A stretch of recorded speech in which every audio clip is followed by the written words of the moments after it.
Good morning, ladies and gentlemen, boys and girls. Good evening or good afternoon or wherever it is that you might be. I hope everything is doing wonderful for you. What we got here this morning? Cynthia, good morning I'm glad to see you. And of course, JD fan, good morning to you also. And I'll help you out. Let's do that again. Good morning, y'all. Good to see you, Captain Curran.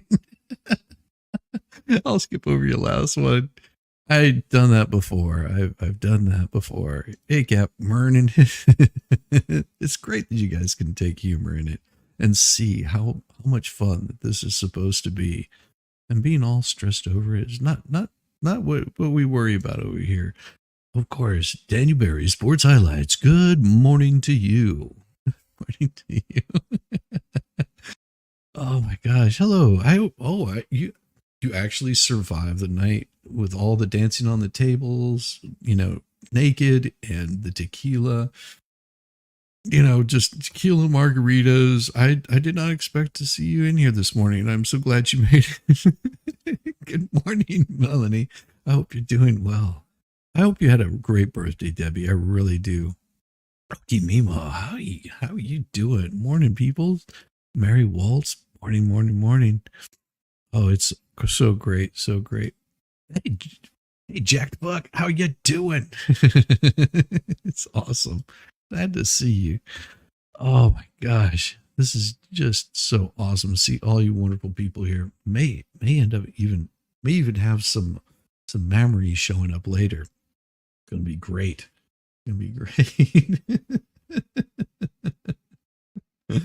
Been having a wonderful day. I hope that everybody else has been having a wonderful day also.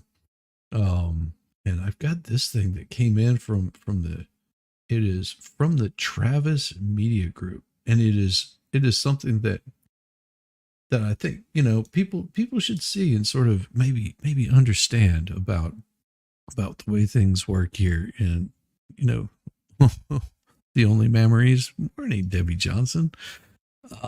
Good morning, T. Underwood. You saw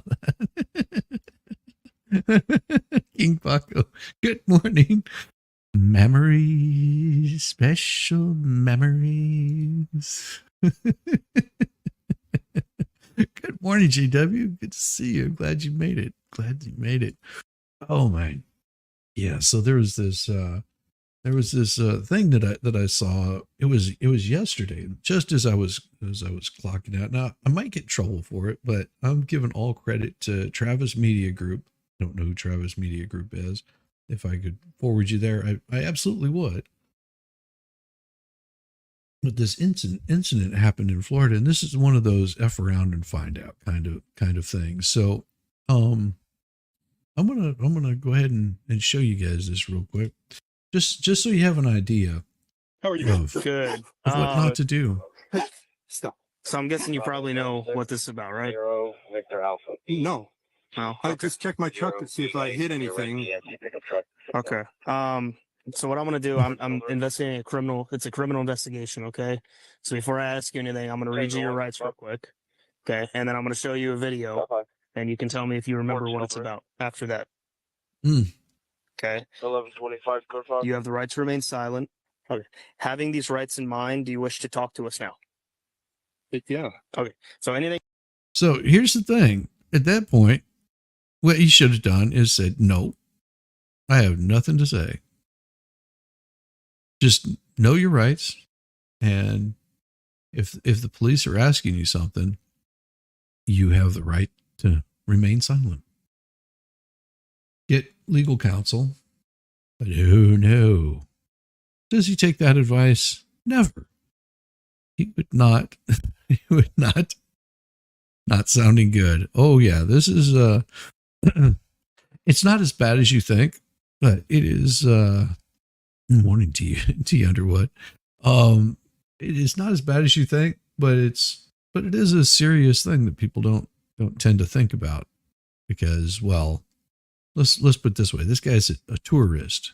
I'm not saying a violent tourist, but just a tourist.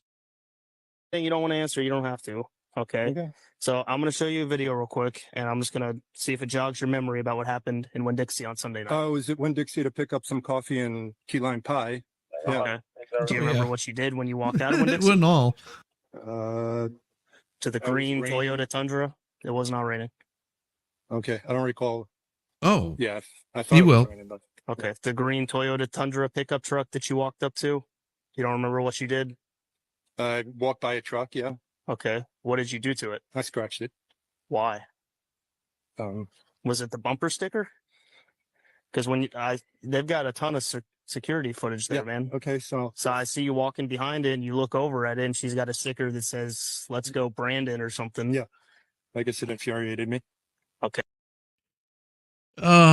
Yeah. Shut the hell up. That damn key lime pie will do it every time. Exactly. He got triggered by a. No, it wasn't. It was a "Let's go, Brandon," is what it was. That's what he got triggered by. He has the right to remain silent, but fuck him. Wow. Oh yeah. It gets better. Okay. Okay. Was that it? That's the only reason you did it? You don't know who owns the truck or anything? Yeah. That's the only reason I did it. Okay. So you went on the I could see you go on the passenger side, and you left a big scrape on that side, and then I saw you do a circle in the parking lot and come back to it, and then go to the. That's the only side I did. Okay. She's already got a few dents and stuff on it, but she somehow knew that those were new scratches. Yeah. So he walked around truck, scratched it as he went by, came back around, and then ran it down the driver's side. It's just, what does that mean? Let's go, Brandon. Because, okay, if you don't know what that means, if you don't know what it means, let's go, Brandon means, like in the context of this, there was a thing that came out. It was F Joe Biden. Okay. So this thing came out, and they were chanting it at a race. And this news reporter that was sitting there heard it loud and clear. I mean, you could not miss it. They were just, F Joe Biden, loud as all get out. And so a race car driver named Brandon won this NASCAR race, and these people were chanting F Joe Biden in the background. And she turns to the camera, which you could clearly hear it over everything, turns to the camera and goes, "Oh, look, they're cheering you on. They said, let's go, Brandon." And that you could tell that's not at all what it was. And it became this just internet meme of "Let's go, Brandon." So every time you see someone that says "Let's go, Brandon," it's sort of the way of saying it in the nice YouTube way of F Joe Biden, is basically what that means. And so that's what she had on there. And this guy got triggered by it. It'd be no different than someone that's a Trump supporter gets mad because, you're like F Trump or Orange Man Bad or whatever it might be. Someone gets triggered over that. It's pointless. It doesn't need to happen. Having this division over political ideologies can lead to violence, and it can also lead to someone running keys down the side of your car or your truck. In this case, it was a Toyota Tundra that they ran the keys down, and it gets more interesting. And I can see like something black in your left hand. Yeah. I won't. Was it a key I or did it. was it a key? Says he It did was it. My key fob. Yeah. Okay. Do you have that with you? It's in the truck. Yeah. Do you have your ID with you as well? Do you know which key you used? No, I have no idea. Okay. I'm guessing it's expensive to repaint a truck. Gonna have to repaint the truck. Did you? Stupid, idiotic, and I'm gonna get stuck in the truck. I'm guessing you knew why I called you. Well, Do you even honestly, at first I didn't recall. I couldn't even. There was no date. 3/24. Yes, it was. Yeah, it was Sunday night. Sunday. Yes, I went there to get coffee. Yeah. Okay.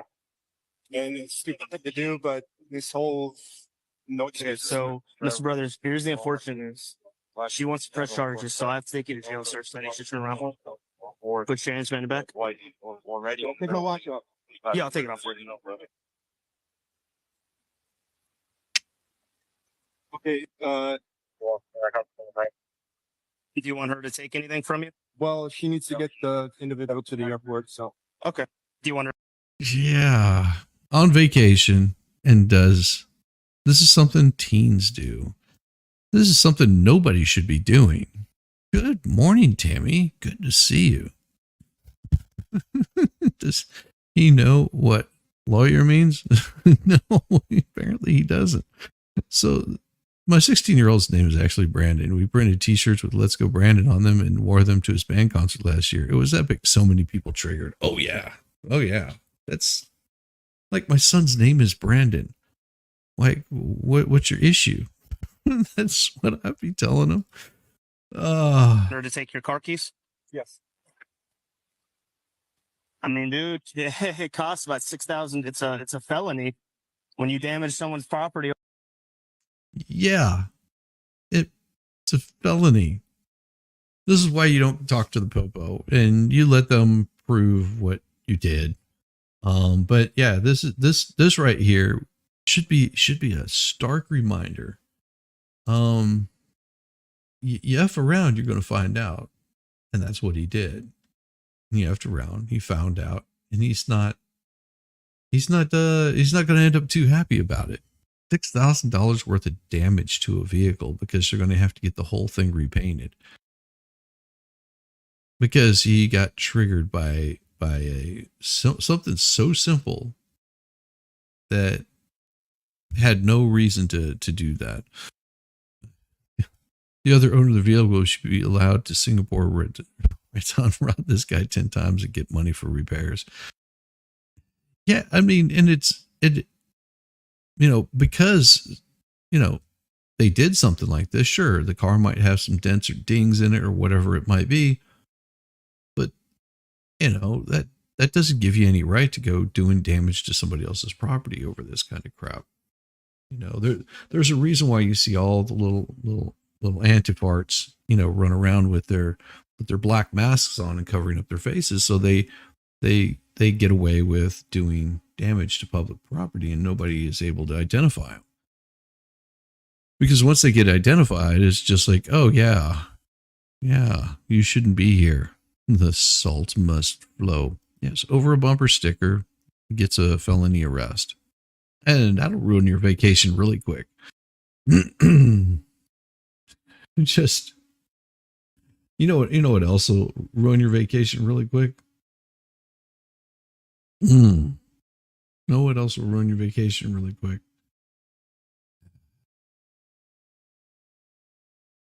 This right here. Taliban are working to woo tourists to Afghanistan. I just say each their own. It's America, not North Korea. Be lucky you can vote for who you want. Well, unless you're the Taliban. They're working to woo tourists to Afghanistan. And I saw this. I'm like, I'm sure there's some absolutely beautiful places. But this would be the last place that I would want to be taking myself anywhere. Sorry. Just no. So it says around 30 men are crammed into a Kabul classroom, part of the debut student cohort at Taliban-run Institute training tourism and hospitality professionals. It's a motley crew. One student is a model, another is 17 and has no job history. The students' age vary, education level and professional experience. They're all men because Afghan women are banned from studying beyond the 6th grade. And they don't know anything about tourism or hospitality, but they are all eager to promote a different side of Afghanistan. And of course, the Taliban are happy to help. Nothing says vacation like Afghanistan. Well, you could have a holiday in Cambodia. And it's just, I know a bunch of college students that need a great vacation. We could just crowdfund a plane. That's what I'm saying. Visit the Goat Lake district. God. bald and bankrupt will be headed that way. Just like I'm looking at this, I see this. This is the news. This to me does not scream tourism. It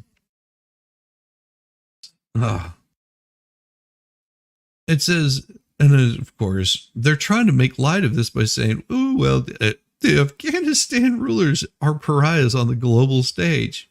Oh, and they try to say that because of the restrictions on women and girls.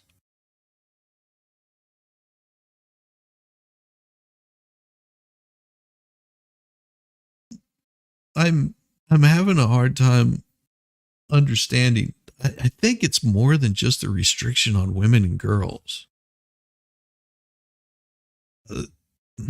Okay. The economy is struggling, infrastructure is poor, and poverty is rife. And yet foreigners are visiting the country. Well, how many foreigners are visiting the country? Encouraged by a sharp drop in violence. Okay. Flight connections with hubs like Dubai and the bragging rights that come with vacationing in an unusual destination. Maybe, swimming in acid would be considered vacation in a different location. The numbers aren't huge, but they never were. Well, how huge? I mean, let's get into it. Oh, in 2021, there were 691 tourists that came into Afghanistan. That's for the whole country. I have more people than that visit one of my streams. In 2022, that figure rose to 2,300. Ooh. Wow.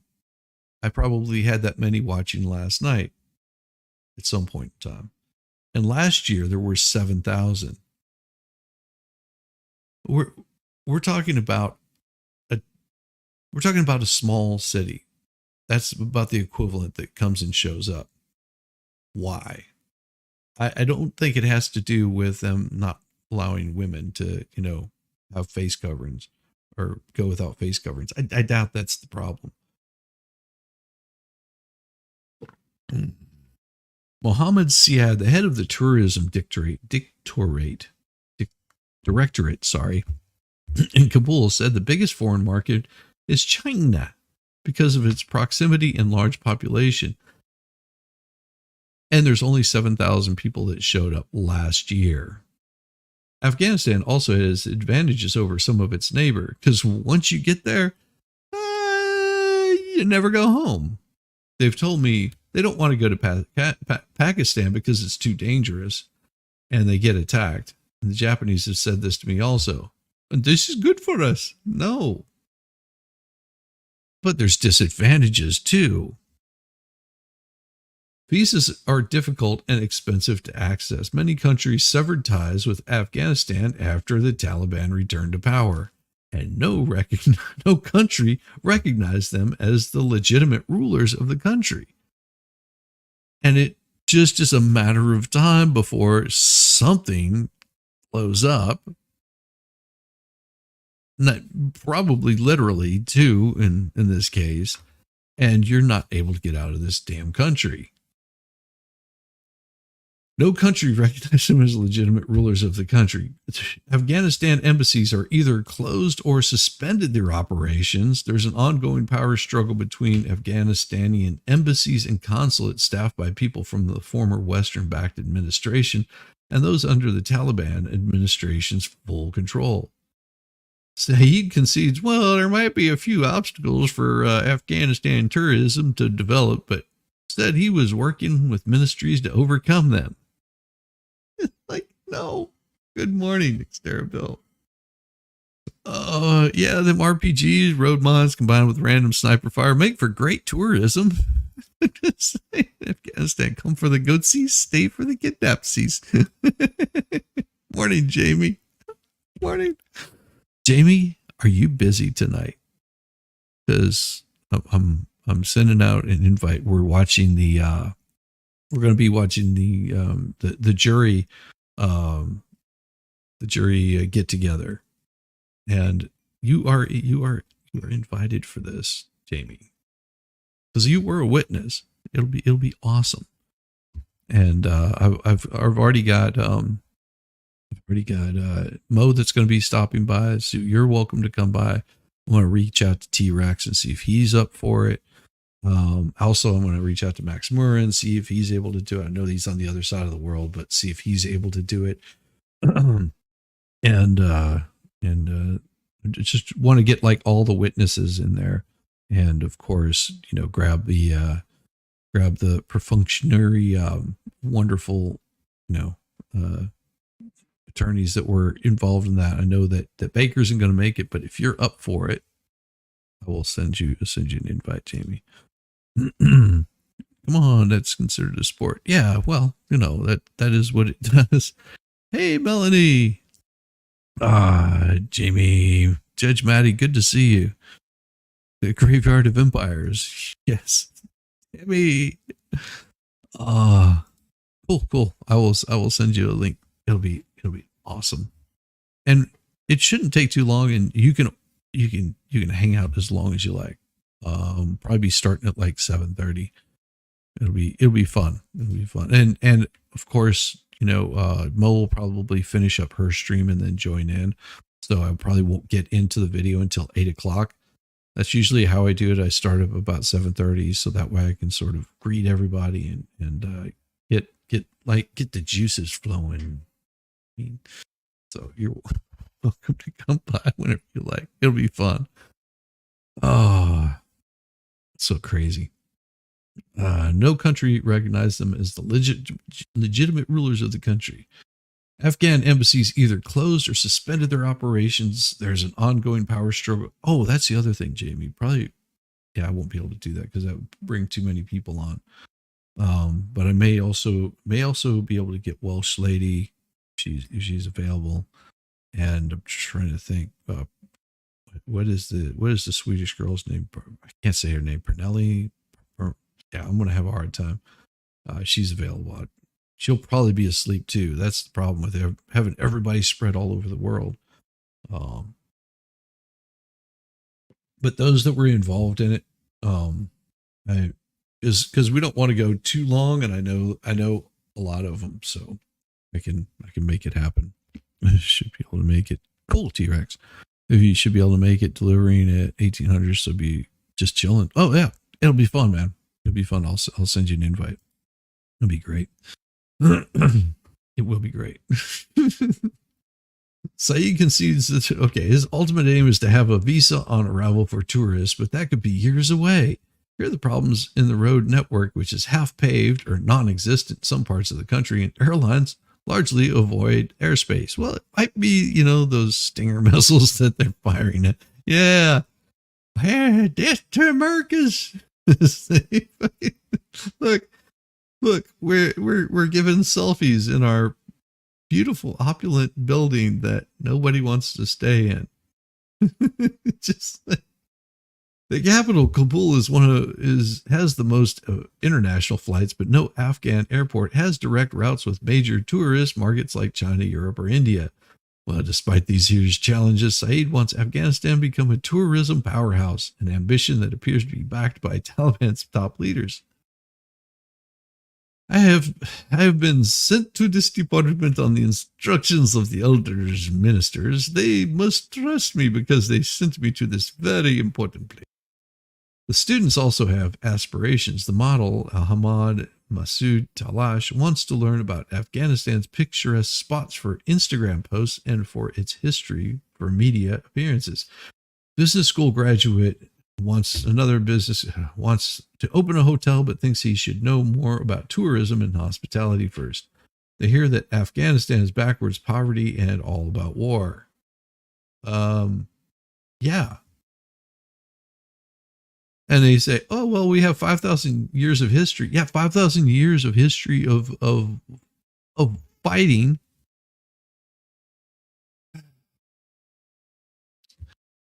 There should be a new page for Afghanistan. Yeah, should be. Like, and this is the last place that I'd want to go.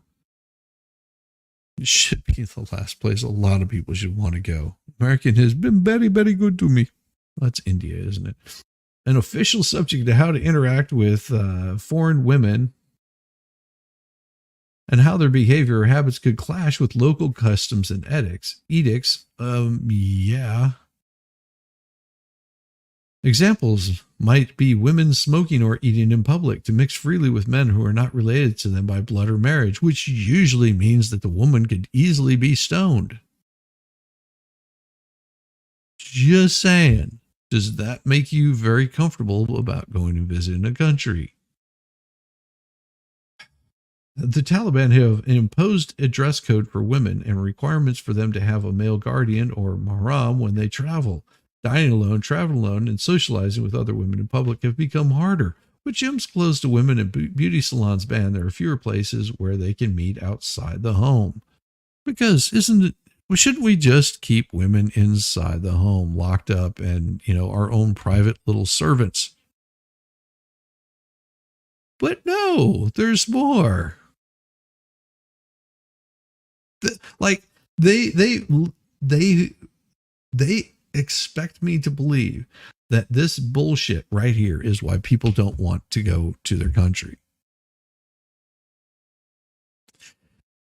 Now, it might be some people may not want to go to their country, but I guarantee you it might be the fact that you have no roads, that you're constantly killing each other over ridiculous shit, that it's not about you being backwards. It's just you have no desire to be nice in public to other people. That might be the reason why. It is a sign that the country is preparing for more overseas visitors. The country's only 5-star hotel, the Serena, has reopened its women's spa and salon for foreign females after a months-long closure. Yeah. Come to our spa where you're going to have a man, because women aren't allowed to work. So you're going to have a man groping your wife that doesn't think that women should be like that. Yeah. Here, I'm going to give you a new facial as they remove your head. Foreigners must show their passports to access services. Women born in Afghanistan on their ID are barred.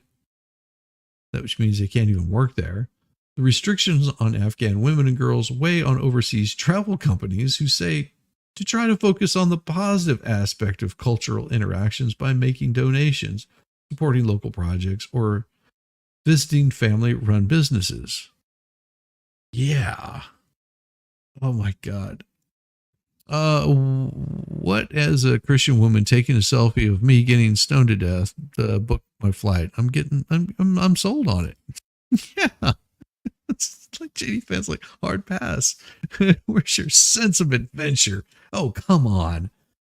What's a few rocks to the head? I mean, it stops after you go unconscious, mostly.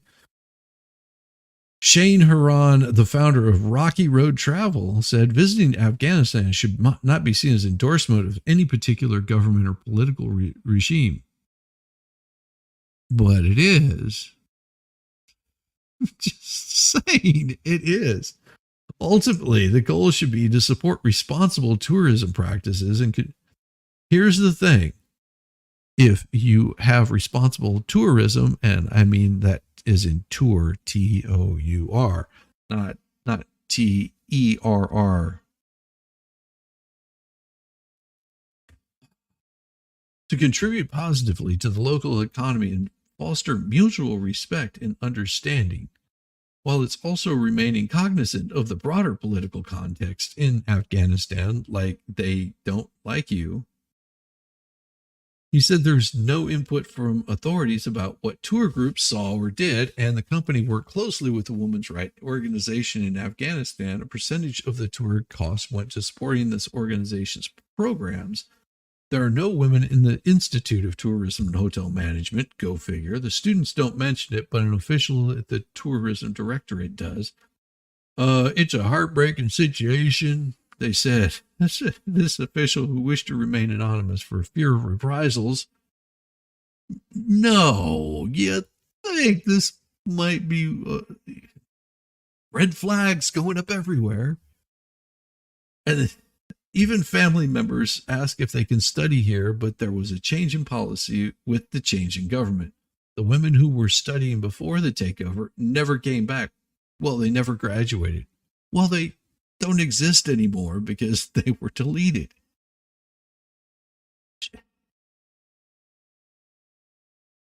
AP, if you think that it's important to have tourism in Afghanistan, that's not here. Maybe this will help out. Gunman kills 6 worshippers inside a Shiite mosque in western Afghanistan, the Taliban say. Yeah, that makes me want to go visit. So gunmen stormed a mosque, opening fire and deleting 6 people as they were praying.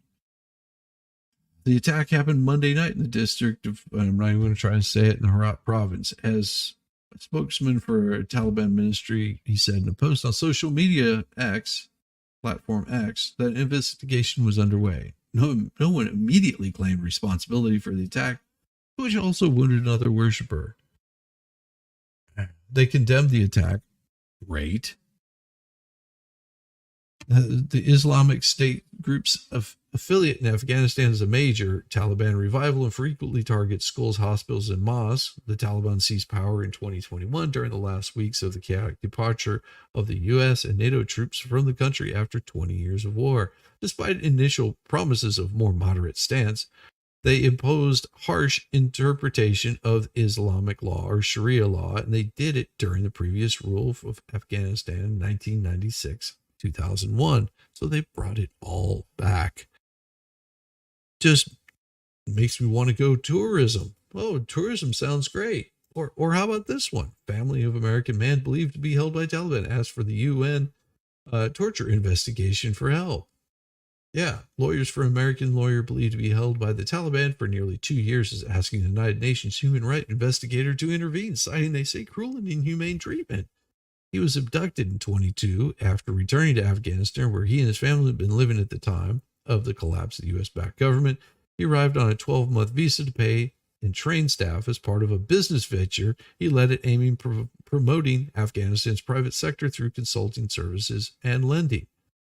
He's been since shuttled to between multiple prisons through his lawyers. He's not been seen since last December by anyone other than the people with whom he was detained. And they want you to come visit. Come fly away, come fly away, come hang out with me, we'll leave without a head. Yes, this is not what we want. One of our medics who gravely injured in bombing lives down the road. It is sad. It is sad. Yes, absolutely. Hey, how's it going, Derby? Xterra Bill. What's up, bro? Hey, Xterra Bill. Good to see you. Shizzy, what's up, my brother? Hope you're doing well. Yes, I am doing very well. It is so good to see you, brother. It really is. You just, this guy is an actual MMA fighter. I mean, he's badass. Well, today it is.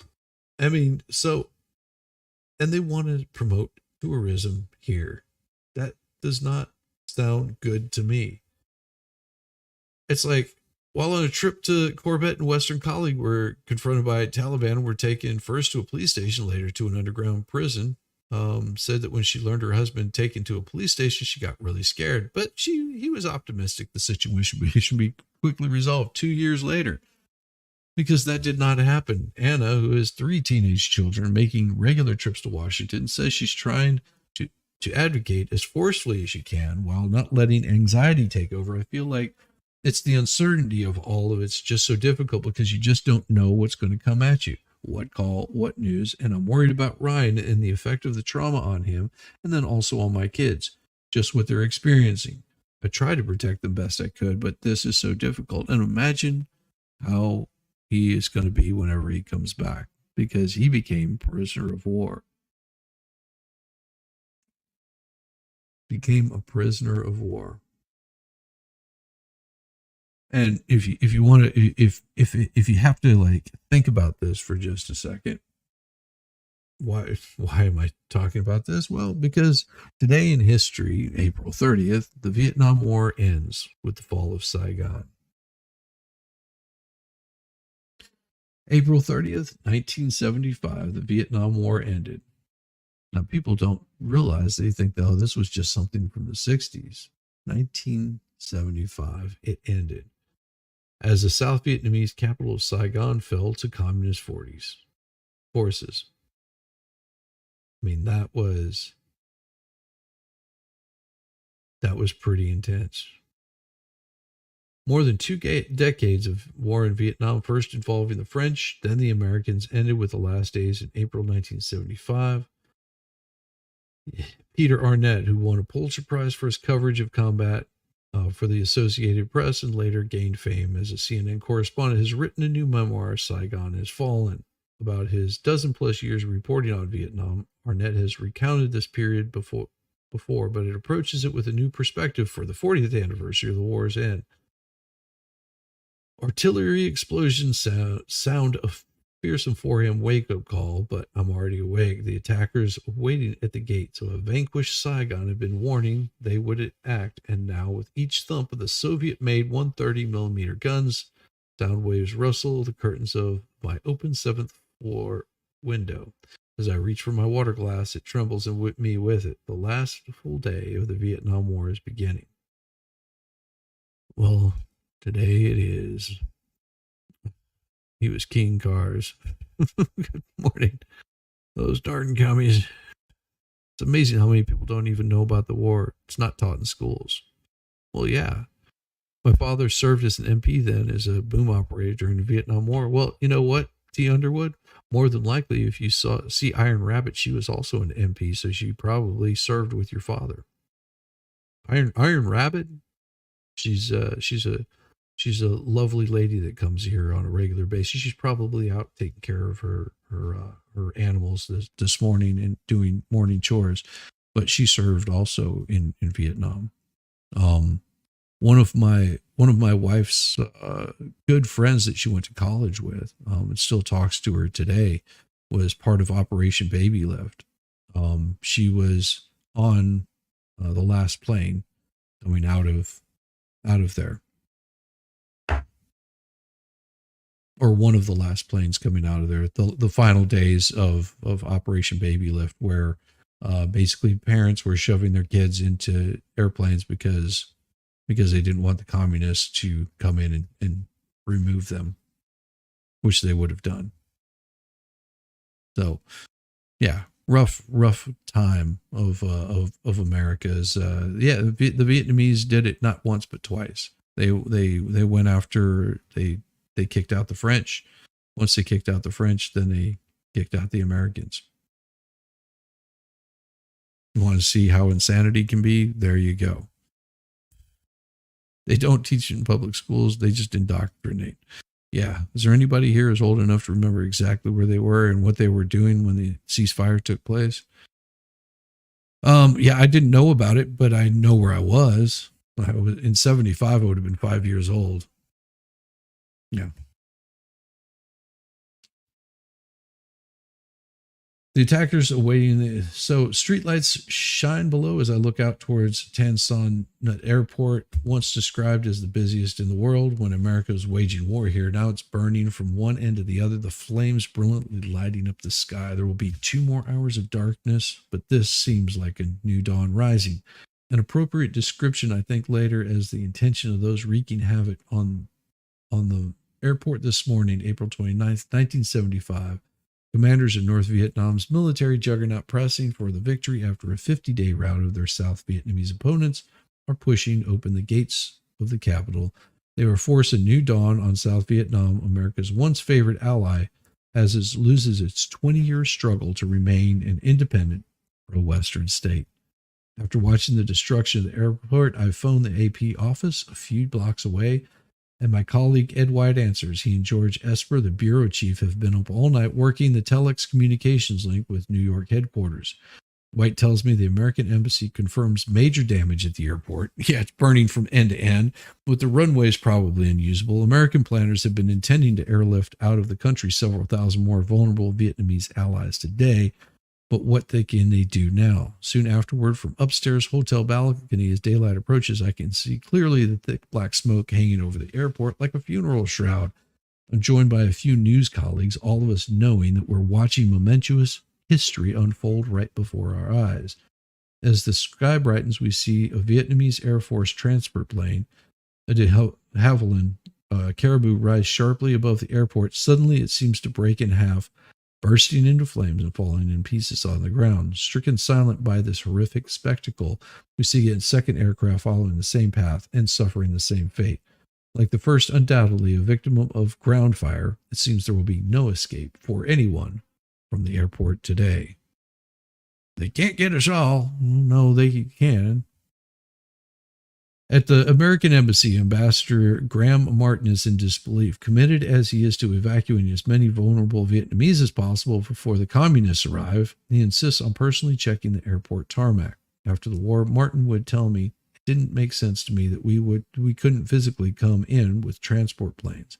I wanted to check it for myself, to make my own judgment. It would have made a difference.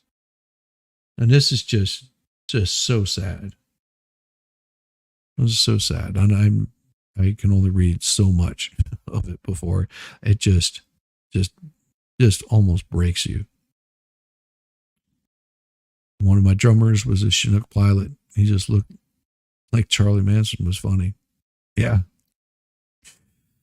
And yeah, junior high school. JW, my history teacher, taught us to create in Vietnam wars technically are in a ceasefire, neither officially ended. Yep. Good morning, everyone.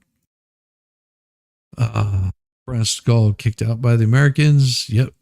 And my husband was in France at the time. Yes, it was a sophomore in high school. Yeah. Good morning, Emma's girl. Good morning. Good morning.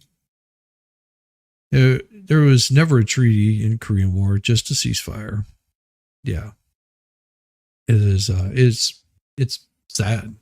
It really is that, my uncle was off the coast of Vietnam, and he said that, he didn't know anything about the politics of it and never really paid a whole lot of attention to it. He just showed up, did his job. He did notice that there was a lot more, because he was in well before the draft, but he said that once they started drafting, there was quite a bit more of the homosexuality that was happening on boats, and quite a bit of ODs happened on boats. A lot of drug use. So it was insane. I'm gonna save this one for later because it's a pretty important one, and I don't want people to forget about this at all. Especially for our soldiers that lived and died over there. I've known too many people that, came back not doing well, not doing well at all because of this kind of crap.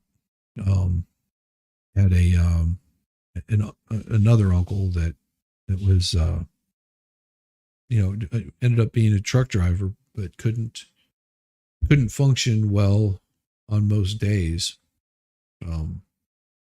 because of all the things that he's seen and did there. It wasn't a happy place to be. And he wasn't a happy person, and I'll live with him forever. Which, he's on borrowed time as it is, but it's just not a happy time in America's history. A lot of guys enlisted because their number was coming up on the draft. If you enlisted, you got to choose your branch of service. Yeah. I was part of the volunteers at McCord Air Force Base in Washington before Operation Baby Lift. Yeah. We were never intended to fight wars this way. Congress declares a war. We've not declared war in over 80 years, yet we have been in nonstop wars ever since. Yes, that's absolutely true. The only president we had that didn't put us into a war. Weird how that happened, isn't it? Speaking of that guy, it is this is something that I saw this morning. I was like, well, I do have to cover this a little bit. That it's anything super important. What is going on with my browser? I think I have too many tabs opened up. This happens whenever you open up too many damn tabs. It all of a sudden starts using up too much information. So this right here is prosecutors at Donald Trump's hush money trial zero in on the details. But see, here's the thing. I haven't heard any of the details, at least none that they're reporting. Not reported any of the details of what's going on, except the National Enquirer had things to say. So let's see what they say. The first week of testimony at Donald Trump's hush money trial, why don't they just say is the first trial, was the scene setter for jurors. Manhattan prosecutors portrayed what they say was an illegal scheme to influence the 2016 presidential election campaign by burying negative stories. Now prosecutors are working on filling in the details of how they believe Trump and his allies pulled it off. This is bad precedent. Precedent. This is bad precedent. Mom's cousin lived in a battle after that war, and until his liver gave out. Yeah. Uncle was a flight medic in Vietnam, was exposed to Agent Orange. He had major medical issue on his return and mental issues. Yeah, it is. Problem is, it wasn't a war. It was a police action we got sucked into. Then our troops, those that did make it home, got treated like shit from idiots. And yeah, God bless our troops. Well, that's also because there were people that were doing atrocities there. They saw atrocities and they committed some. And that's a tough thing to deal with, because it was a shitstorm from day one. Especially for many of our men and women that were there. So much money and time they're wasting. Yeah. For this one here. Court resumes Tuesday with Gary Faro, the banker who helped Trump's former attorney, Michael Cohen, open accounts, including one that Cohen used to buy the silence of former performer Steamy Daniels, whatever. She allegedly in a 2000 sexual encounter with Trump, which he denies. And she denied it also.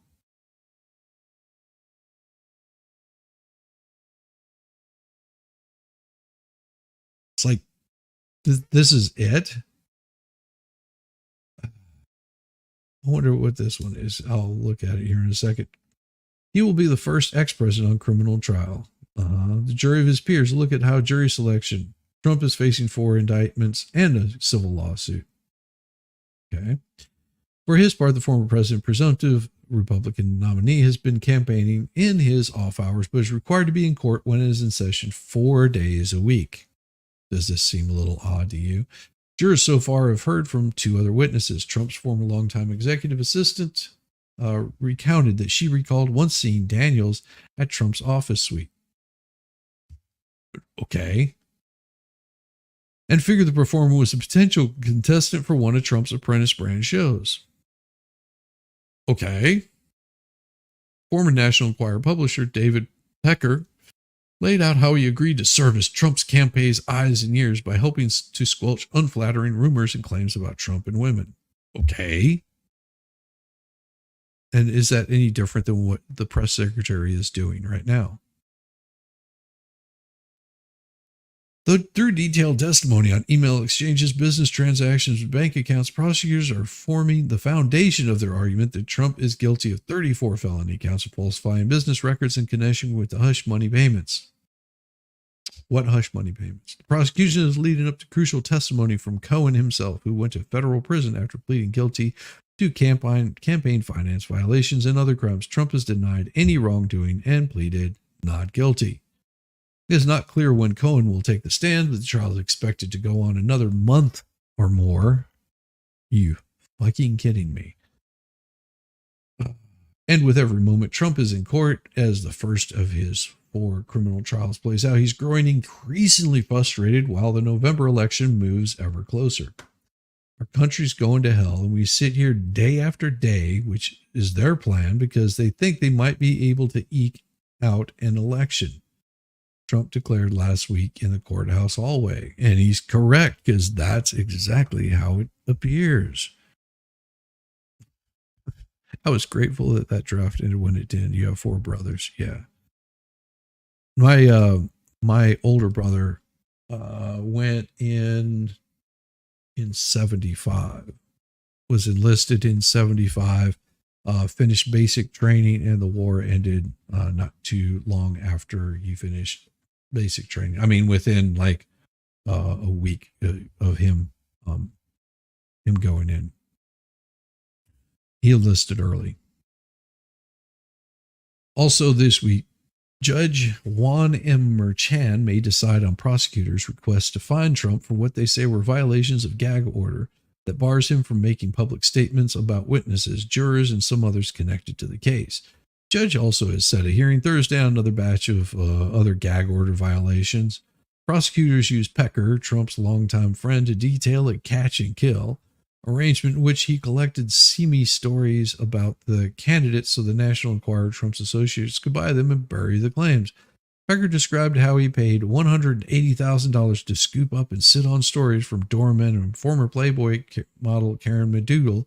He didn't involve himself in the Daniels payout, he said. He testified for parts of 4 days. Good Lord.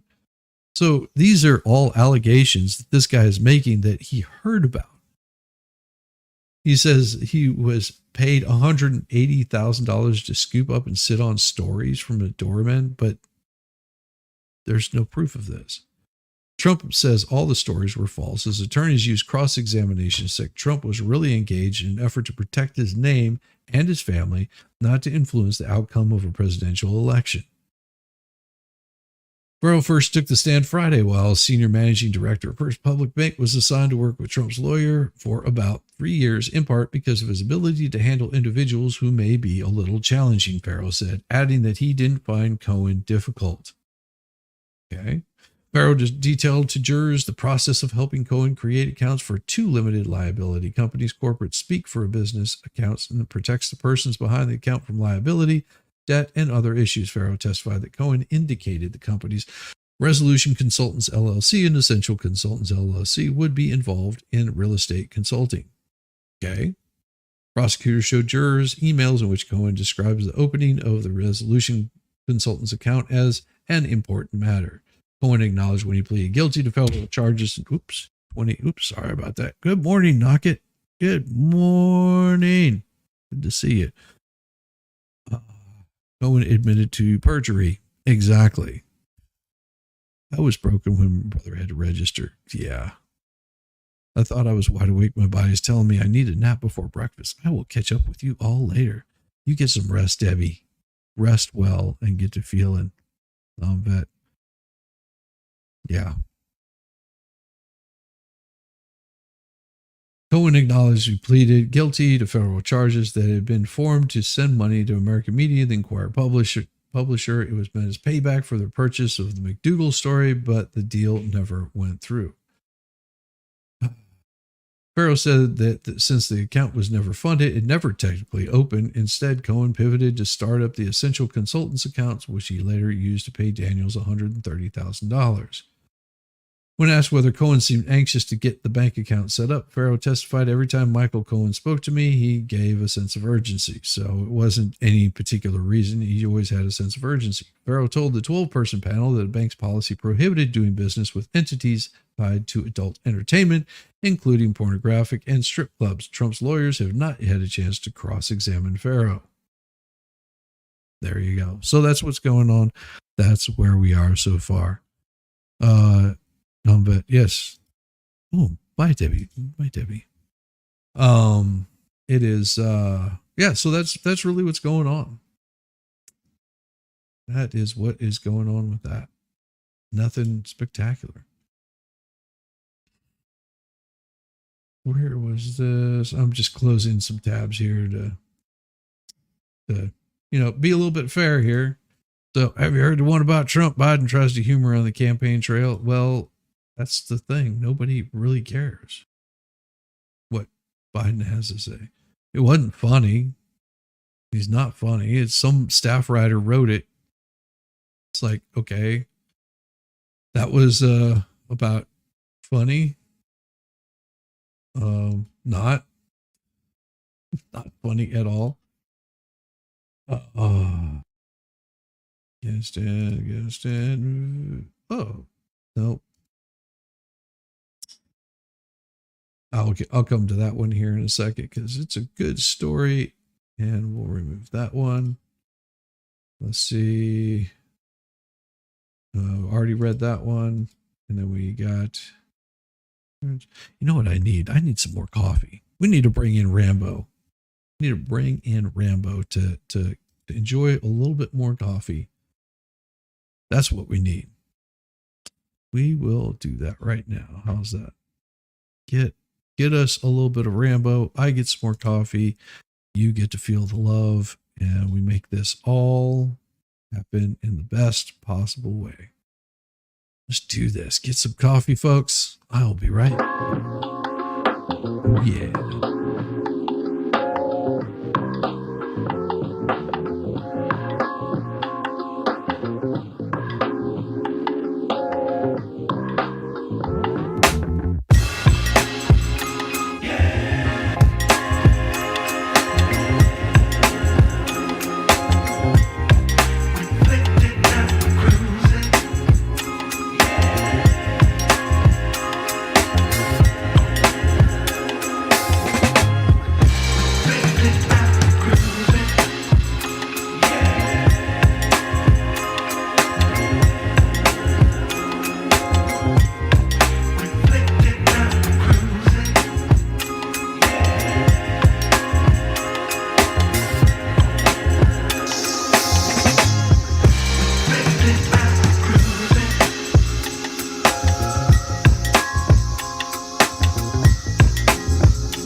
Good old Rambo.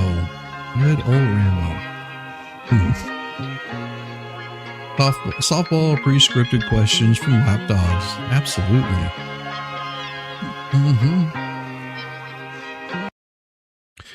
And here we go. This is some news right here. These cities raise taxes for childcare. Parents say the free daycare changed my life. Wonder why free daycare would change somebody's life. Let me see. Mom has to work, or she's a single mom. His dad's not in the picture anymore. I wonder what it could be. New Orleans, last summer, Derricka Richard felt stuck. She didn't have enough money to afford childcare for her 3 youngest children, ages 1, 2, and 3. So each year she got a kid. What a giving guy. Yet the demands of caring for them on a daily basis made it impossible for Richard, a hairstylist, to work. One child care assistance program rejected her because she wasn't working enough. It felt like an unsolvable quandary. Without care, she couldn't work, and without work, she couldn't afford care. But Richard's life changed in the fall when, thanks to a city-funded program for the low-income families called City Seats, she enrolled the 3 children at Claire's Little Lambs, a child care center in the West Bank neighborhood of New Orleans. For the first time, she's earning enough money to pay her bills and afford online classes. Awesome. Good for her. She should be doing this. It actually paved the way for me to go to school. She said one morning this spring after walking the 3 children to their classroom city seats, she said, changed my life. The series on how childcare crisis affects working parents with a focus on solutions is produced by the Education Reporting Collaborative, a coalition of 8 newsrooms, including the Heckner Report. Oh, that's it. Last year, New Orleans added more than 1,000 childcare seats for low-income families after voters approved a historic property tax increase. Referendum raised the budget of the program 7-fold from $3 million to $21 million a year for 20 years because Louisiana's early childhood fund matches money raised locally for childcare. The city gets an additional $21 million to help families find care. Okay. So what about her? That's what I want to know. I want to know about her. Value of child. No, I agree. You should have some sort of child care. Richard struggled off and on to find affordable child care ever since dropping out of college when she gave birth to her oldest son, who is now 12. Good Lord, woman. Like you got 4 kids. Where is dad? That's what I'm wondering. Where is dad? Because she got a child that's 1 and another one that's 2. Where? I was wife to finish school. Is it now she thinks she can get? Okay, Richard has set her sights on finishing her college degree. Her dream is to have a career in forensics. That's awesome. Another parent. No, wait. What about her? I'm just trying to figure out. See, now I understand. See, this is always, yeah. Where's the father? Where's the father? Love the tattoo. Love the otter tattoo. Oh, I thought you said the otter tattoo. I was like, I don't have an otter tattoo. Where's the father? Yes, where is the father? That's what I ask. I mean, I don't know. I'm not saying that, all of this is bad or anything. Just you realize that after, like, what are you doing? What are you doing? I mean, there.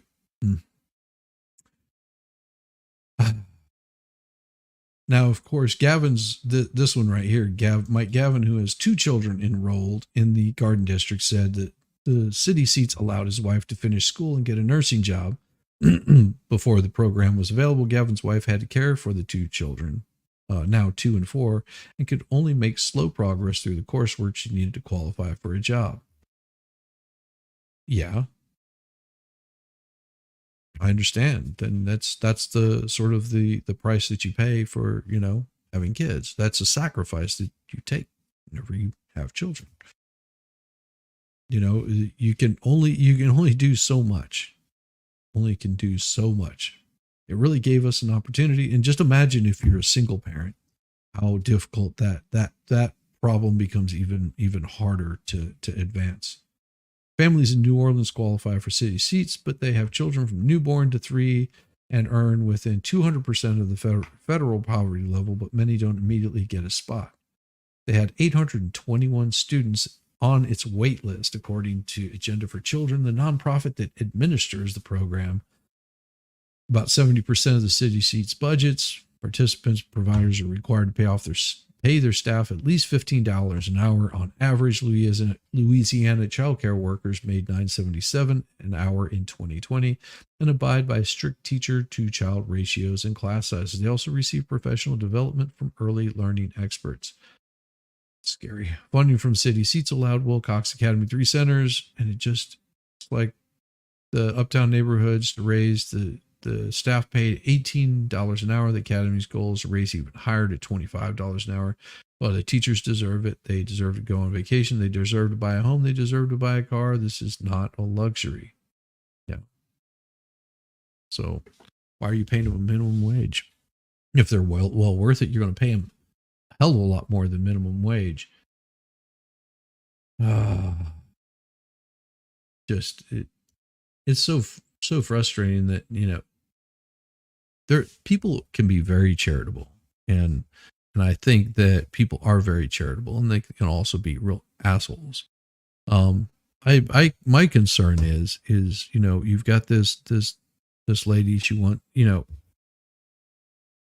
to do more, but because she's raising a child, well, at her point, she's raising at least 4 children. She's got 1 12, 1 3, 1 2, 1 1. That right there is a lot on your plate to handle. And then on top of that, you're wanting to go to college, and just like makes me concerned that what put her in this position. Was it, by choice or what? I don't know. They have daycare assistance for single parents based on income, which means that if you start making more money, that goes away. Where does that put you? Where does that put you in all of this? Onto some brighter news. Indonesia's Mount Ruang erupts again, spewing ash and peppering village with debris. Sorry. There's no good news this morning. No good news. Indonesia's Mount Ruang, I'm probably pronouncing that wrong, erupted Tuesday for a second time in 2 weeks, spewing ash almost 2 kilometers, more than a mile, into the sky, closing the airport and peppering nearby villages with debris. The alert level of the volcano in the Sulawesi island was again raised to its highest level by Indonesian geological service after sensors picked up an increasing volcanic activity. The agency urged residents and climbers to stay at least 6 kilometers or 3.7 miles from the volcano's crater.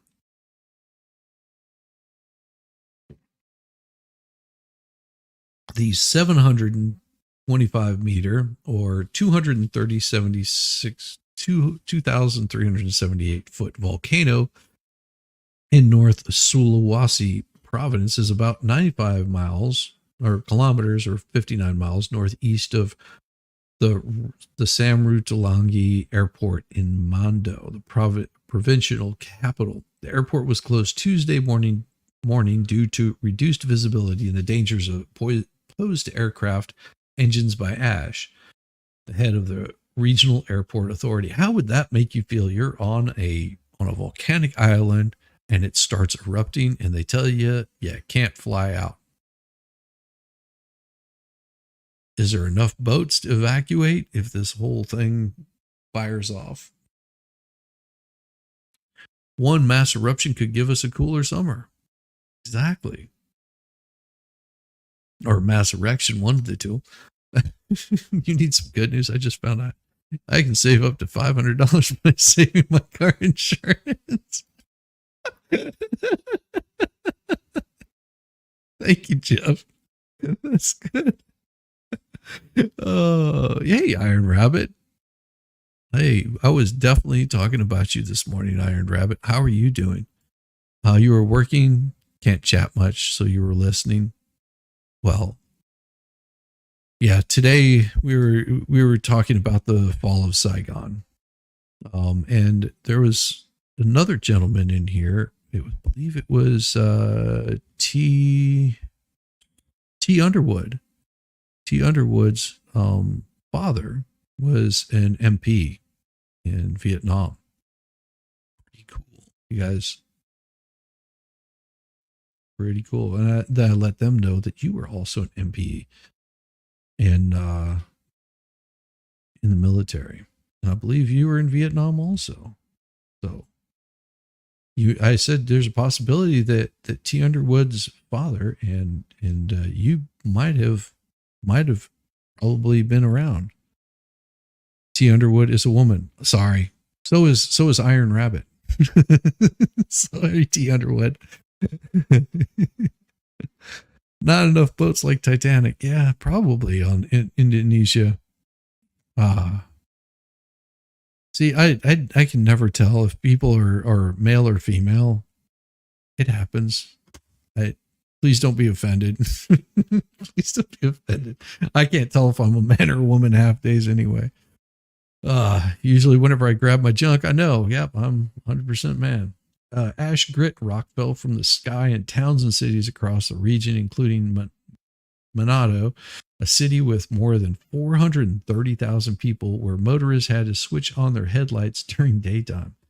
It was dark with rocks raining at the post from the eruption, said Julius Rampoli, the head of Mount Wrong monitoring post. The vibrations were intense and knocked out power, and volcanic earthquakes shook glass windows and everything around us.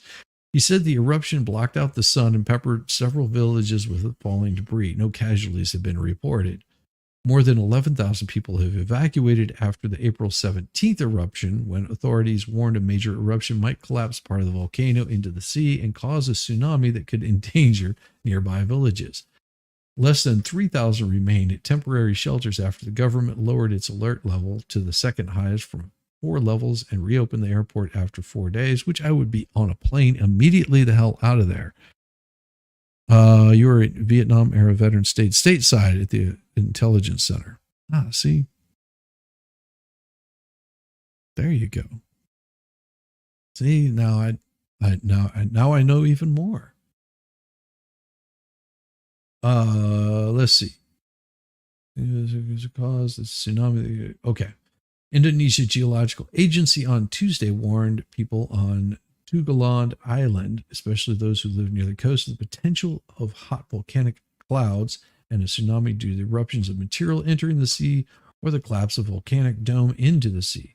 Wrong. I'm going to just say wrong is among the 130 active volcanoes in Indonesia. The archipelagic nation is prone to volcanic eruptions and earthquakes because of its location on the Pacific Ring of Fire, a series of fault lines stretching from the western coast of the Americas through Japan and Southeast Asia.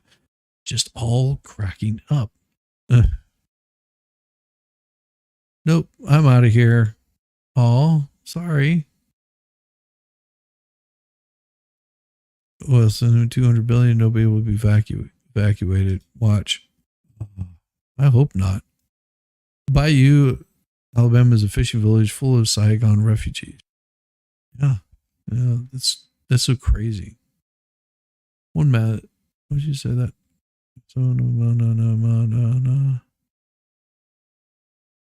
Will you take care, Tammy Pugard? I hope you're good. Okay, I'm not gonna talk about father. Okay, I'm sorry. I don't know what I did. And winks. Okay. Escorted returned prisoners for debrief and then general patrol duties. See? So wild. So wild. Oh, man. Let's see what we got here. Oh, boy.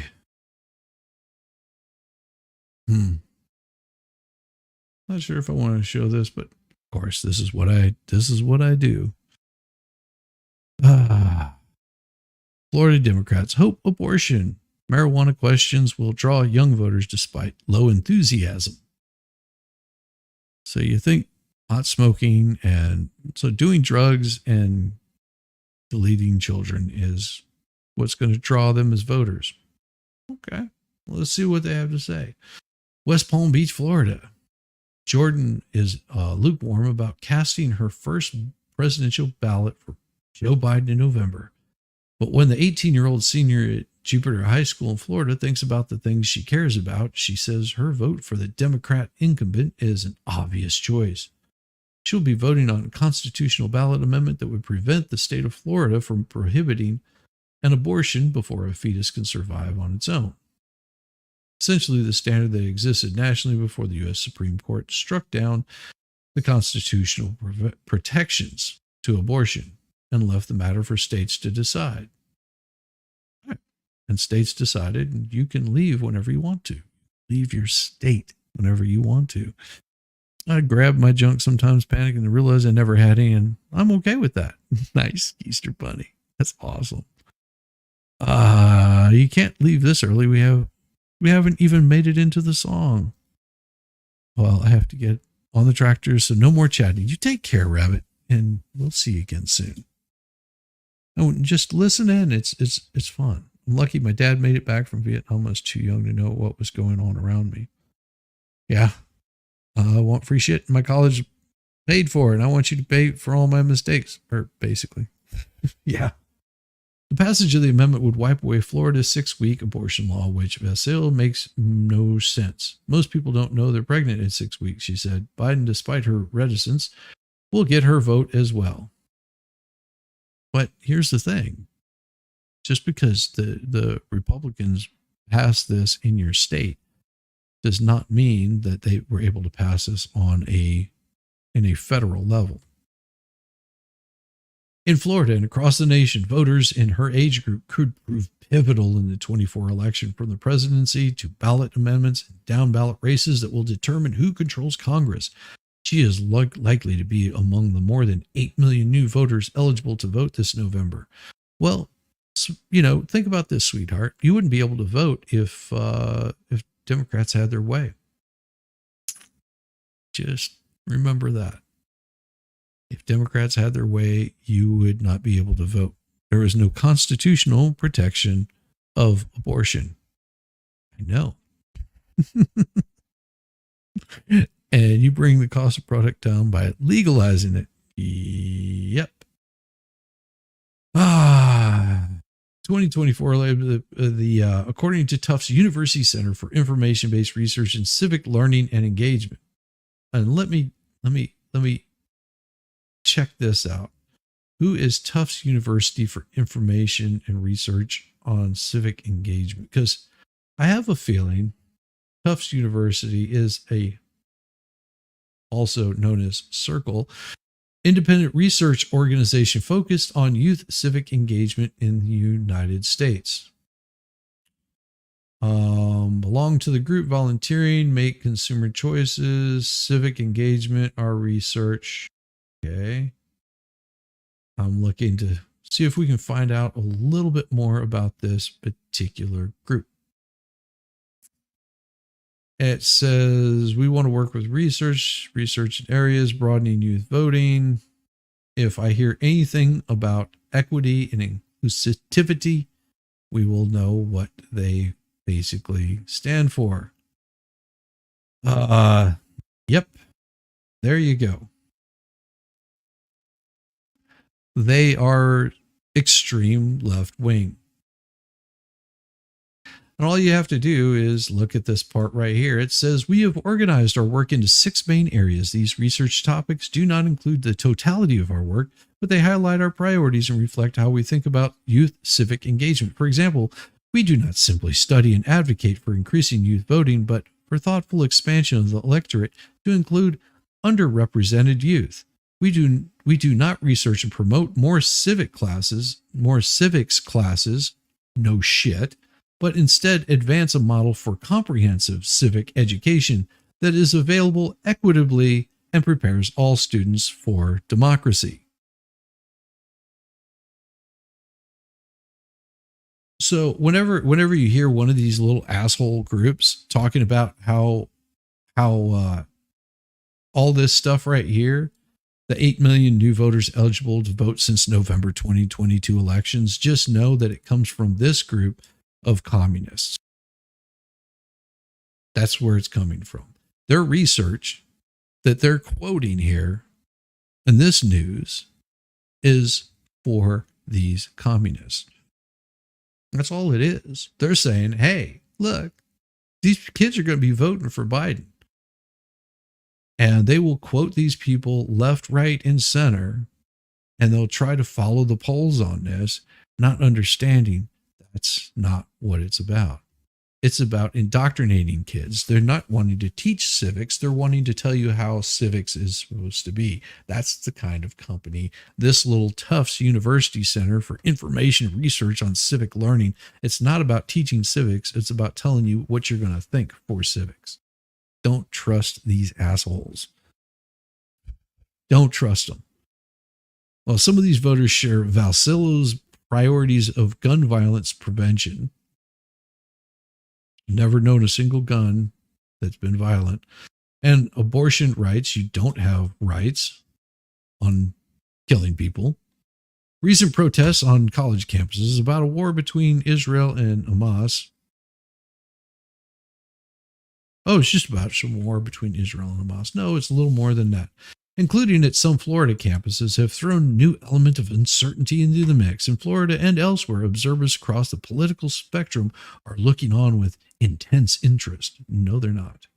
Florida Democrats hope that young voters will be driven to the polls by ballot amendments legalizing marijuana, enshrining killing people. That's so horrible. They hope more tolerant views of young voters on these issues will reverse an active voter registration edge of nearly 900,000 for Republicans in Florida, which has turned from the ultimate swing state in 2002 and unreliably Republican in recent years. Yeah, they're full of shit. According to the AB Votecast, don't really give two shits about this because this is just a bunch of polls that mean absolutely dick diddly. Good morning, Zach. Good morning. Good to see you. Keister Bunny. Good. God almighty. Good to see you. Fall Storm. Fall Storm. Hope you're doing well this morning. Nathan Mitchell, president of the Florida Atlantic University of College Republicans, questions how impactful abortion will be on the election. Well, if you kill them off, you're not going to have to worry about it because then you won't have anybody voting for anybody. You'll basically wipe out a whole generation. According to the AP Votecast, relatively new Florida voters in the 2022 midterms believed abortion should be either completely banned or fully permitted in all cases. Well, that's your belief. Which way I stand on it?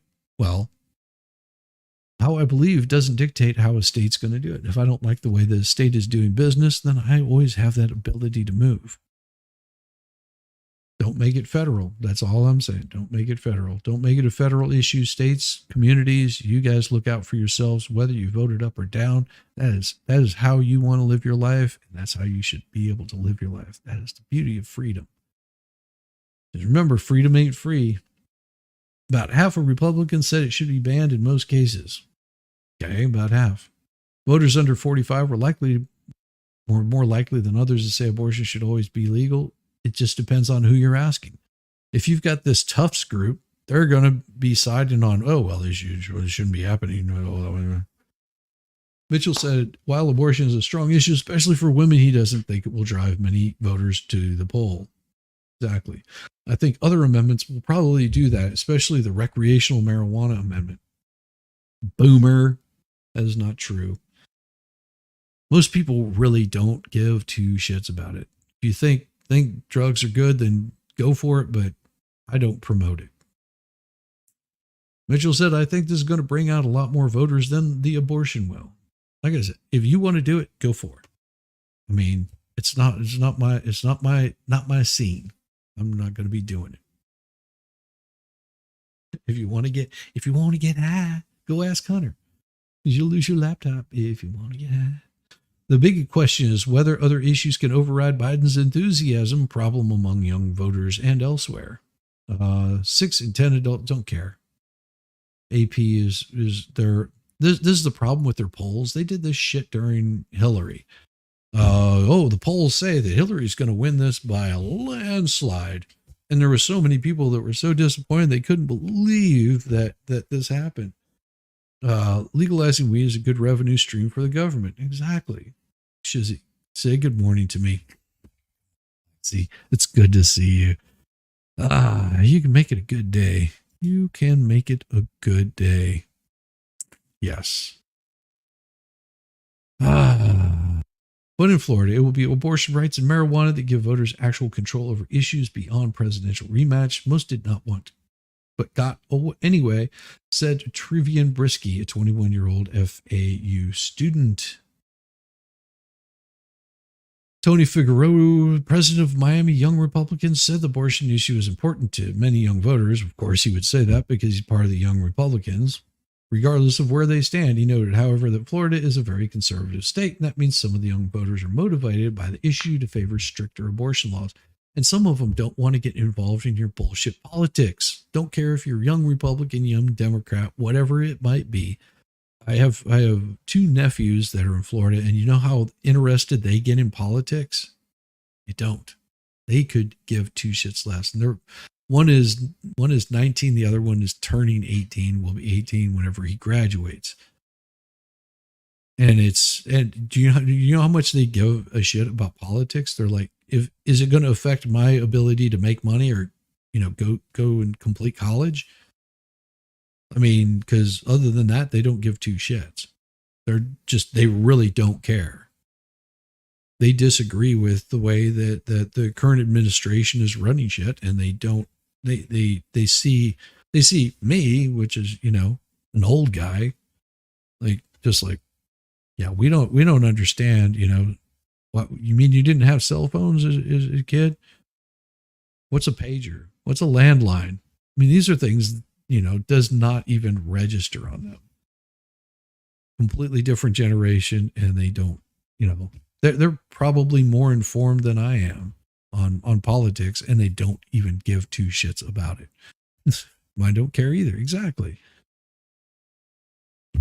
It's just they've been so burned out by groups like Fox News, the AP, CNN, NBC, CBS.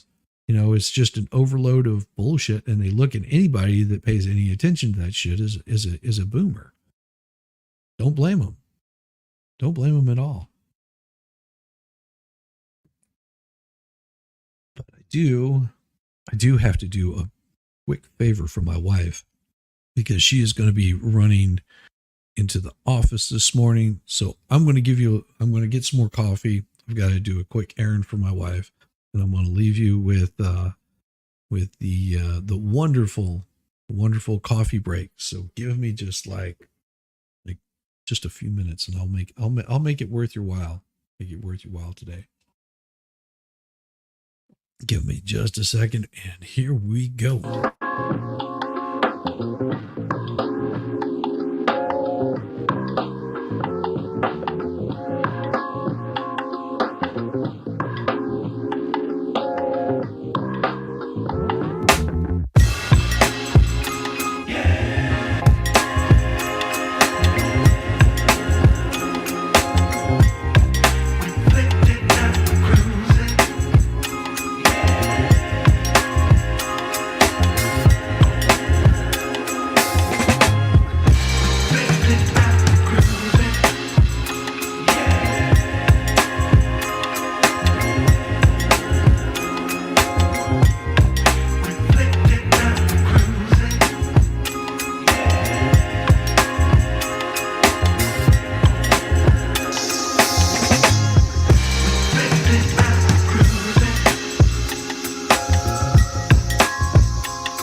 All right, I'm back. Ooh, Lord Almighty. That was took a little bit longer than I thought, and I still didn't get my coffee, but I was able to. Stacy, good to see you. Good morning, Terry. Good morning, Tara. Good to see you. Good to see you. The last 4 years have been an example of civic responsibility from Washington. Yes, it has been. It's been intense. Looking forward to a bright, sunshiny day here in Southeast Michigan. Getting garden ready to plant. My wife has already planted hers. It is booming. It is going crazy. The flowers usually are the first thing that she gets out. She got blueberry bushes that are just, they're just filled with all kinds of berries that'll be ready for harvest here. Probably, I would say, less than a month. Those things should be good to go. They're going to be. Well, we've got rain today. That's what we've got. The raspberry bushes are going good. Sorry, I'm a little out of breath. Had to grab something my wife was going to be taking. She's going into the office this morning, so she was needing something from me, and I was like, "Well, I will make sure that I get that to you." What was I? There was something else I was going to do. I totally forgot about this. It was the other day as I was going through things. I saw that I had gone through and I'd done a big, I forgot to do that on save. I thought I had that turned on, and I thought this one was turned on, but it wasn't. Save. And let's see, we're going to this portion and that and save. So you guys might end up getting a video, but don't you worry about it. We will make it good for you. And hate the live reactions. I thought I set all this stuff up last night. For whatever reason, YouTube, I think they mess with me and they change all this stuff. I had a trailer in there. I had all kinds of stuff. It was just like, damn it, why are these not doing what they should? I had this one in here, which was for the Squid Pro Quo. It's so weird.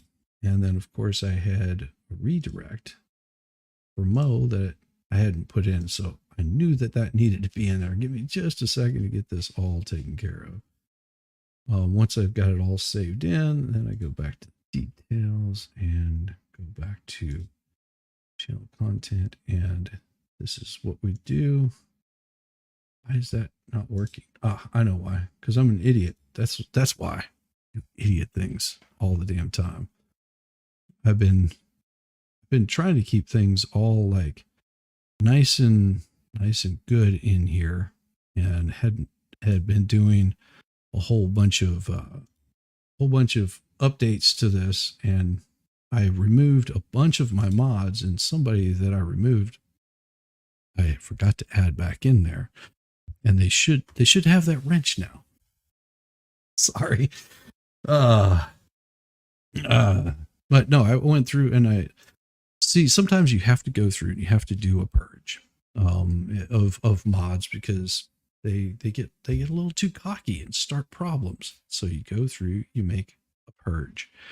And that's what I did the other day. Of course, there's people that will, always be mods on here. For example, the Iron Rabbit will always be a mod on my channel.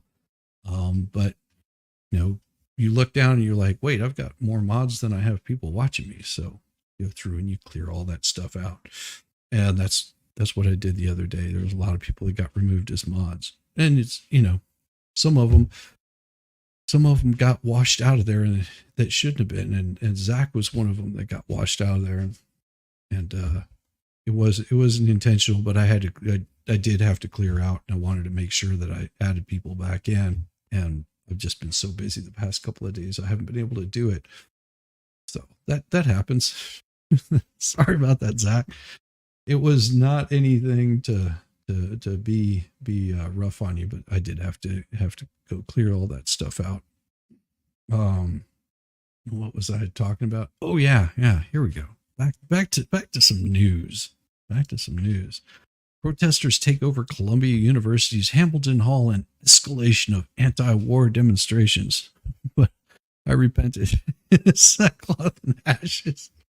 Thanks, Zach. No, I appreciate your patience with me. That's fine. Yeah, I know. It's just, you can do what you want to. Oh, yeah, I know. It's all good. It's all good. I just, yeah.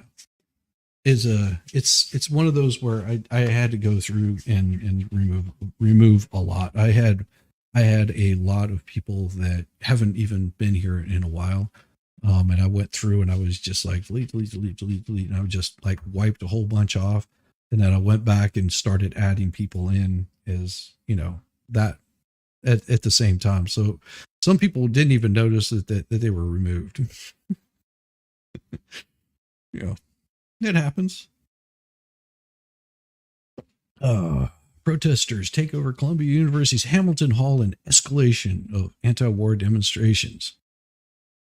Dozens of protesters took over a building at Columbia University in New York early Tuesday, barricading entrances and unfurling the Palestinian flag out of a window in the latest escalation of demonstrations. Oh, they're being arrested and hauled off. Wow. All I see on this, and I joke not, all I see is this. Wow.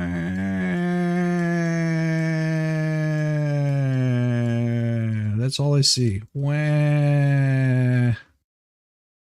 That's all I see. Just a big crybaby. Getting it all arrested. And it's all for show. Oh, they're hurting me. Everybody needs one Keister bunny. Well, all right. 15 degrees Celsius, threat of rain on the way. They're declaring a mini heat wave. Welcome to the UK. Also, good morning, all. Audio copy. Good to see you. Yeah, that is so right. The Keister is my name either because my butt's bigger than my heart or because I'm painting it. Well, I would hope that your butt is bigger than your heart. I would definitely hope so because my heart is, I would guarantee, much smaller than my butt. I see toddlers on the floor pitching fit. That is absolutely right.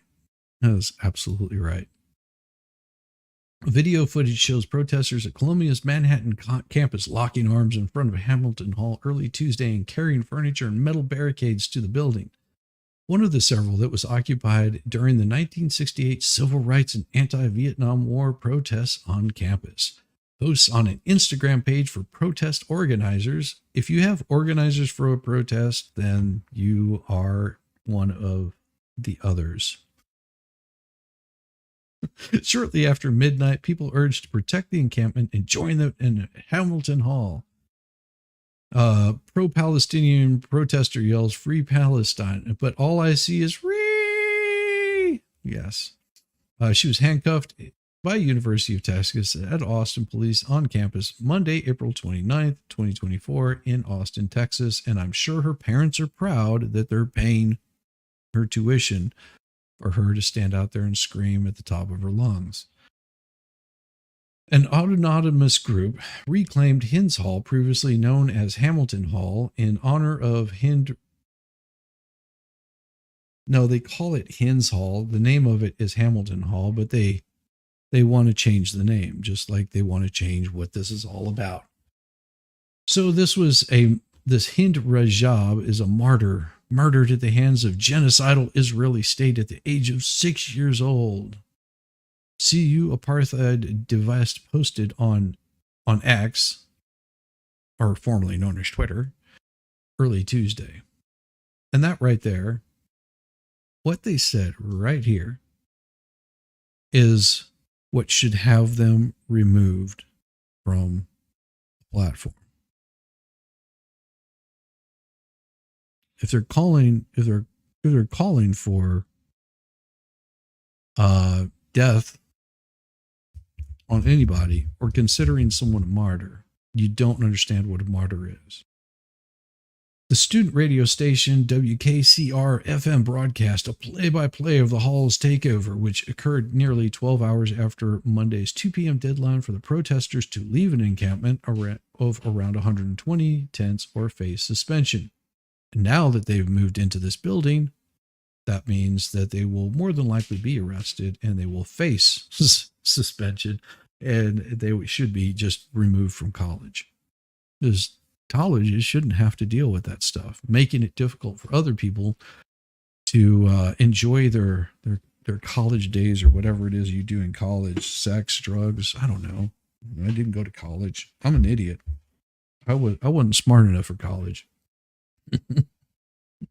Representatives for the universities did not immediately respond to emails requesting comment early Tuesday, but Public Safety said in a statement that members of the university community who can avoid coming to the Morningside campus Tuesday should do so, adding that essential personnel should report to work. And you know what? I would say, well, I'm not essential. I'm not showing up to a place that condones this kind of bullshit. And until those students are arrested and removed, this is not how you act in polite society. And I refuse to come in and be any part of this. I would fear for my own safety. And it is a measure that I'm taking to protect me and my family and my survival, because these people are violent, they're dangerous, and I don't want to have any part of it. If some asshole at this university told me I needed to show up, I would hand in my resignation that fucking day. Be like, no way. Like, I'm out of here. You're requiring me to be at some place that is not going to be safe. What, so I can feed them? That's not essential. Until you have them arrested and removed from campus, then stay the hell home. For your own safety, stay the hell home. Do not show up here. For your own safety. Until Columbia can get their head out of their ass and get these people arrested and removed. No. Tell me what right now would be safe about being a teacher in this situation. What part of this makes it safe? What part of this makes any of this safe? You've got a bunch of people that want to have some sort of snuggle struggle, and you're just there to make sure your students are taught. If I was a teacher, if I was a janitor, if I was the lunch lady, it wouldn't matter. My ass would not be showing up to this damn crap at all. They're calling for death and destruction on people. And if you don't agree with them, they will destroy you. No, thank you. They can just go F right off. In this ex-post, protesters said they plan to remain at the hall until the university conceded to 3 demands: divestment, financial transparency, and amnesty. Well, you screwed that up really bad, because at this point is whenever you call the popo, and if the popo aren't willing to handle it, that's whenever you call in your local National Guard and have them forcibly removed. One thing that I learned in the National Guard was riot control. And you start advancing on riot control, you don't want to be in that situation. That's all I'm saying. You don't want to be on the receiving end of that, because they will push you and they will push you out and they will keep doing it. This is why you don't need to be there. Yep, hopping back in your house. Your husband works at a university. He can't stand these twits. I feel sorry for your husband. If I was your husband, I would tell them that unless they get this crap under control, that you're suspending any sort of teaching for your safety, for his safety, for the safety of your family. I would have a hell of a lot to say. Oh, they're mostly peaceful until they're not. They're mostly peaceful until they're not. And if the teachers stand up and tolerate this kind of shit, then they're part of the damn problem. Sorry, a little passionate about this kind of crap, because I've had these guys interrupt my life. If they're going to interrupt my life, then screw them. Good morning, Just Dawn, you soulless ginger, you. It's just like, no fun. Universities across the U.S. are grappling with how to clear out encampments. It's really simple. Flamethrowers. Flamethrowers work really well. You light those things up, guarantee you they move out really damn quick, because there is nothing that hurts more than having this polyester land on exposed skin. Just saying. As commencement ceremonies approach, with some continuing negotiations, there you go. You're negotiating with terrorists. Don't negotiate with terrorists at all. AK Marshall. He's a plumber. Yeah, if he's a plumber, most definitely I wouldn't be showing up there at all. Be like, yeah, no, I'm not doing it. I can guarantee if they start anything with him, they'd be sorry. Yeah, more than likely. But they already started it with him. That's the thing. He's in a fight and doesn't even know it. that's the worst part about it.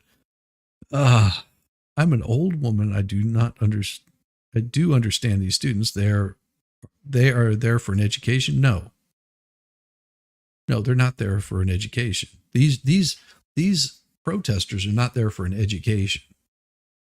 They are part of the problem.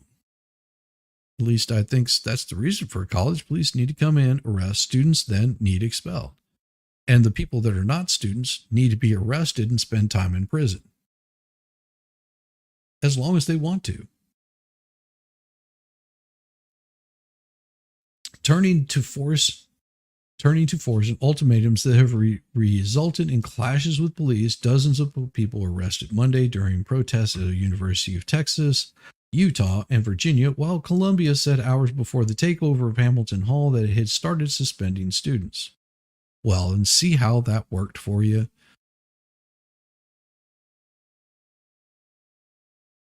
Demonstrators are sparring over the Israel-Hamas war and its mounting death toll.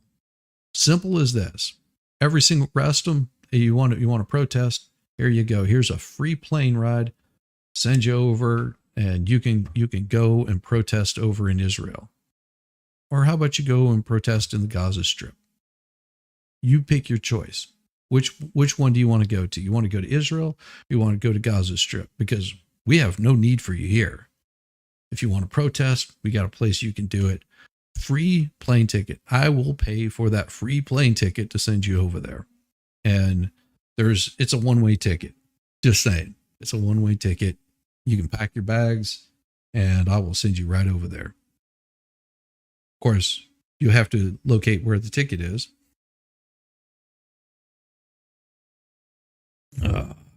Assholes. The number of arrests at campuses nationwide is approaching 1,000. Well, that's shit. That's more than they had in Afghanistan last year for tourists.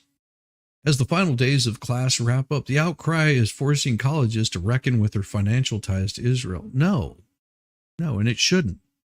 That's just like recognizing your financial ties to Big Pharma, or recognizing your ties to your political candidates, because I guarantee political candidates are throwing a lot of money at these colleges. I mean, ask Nancy.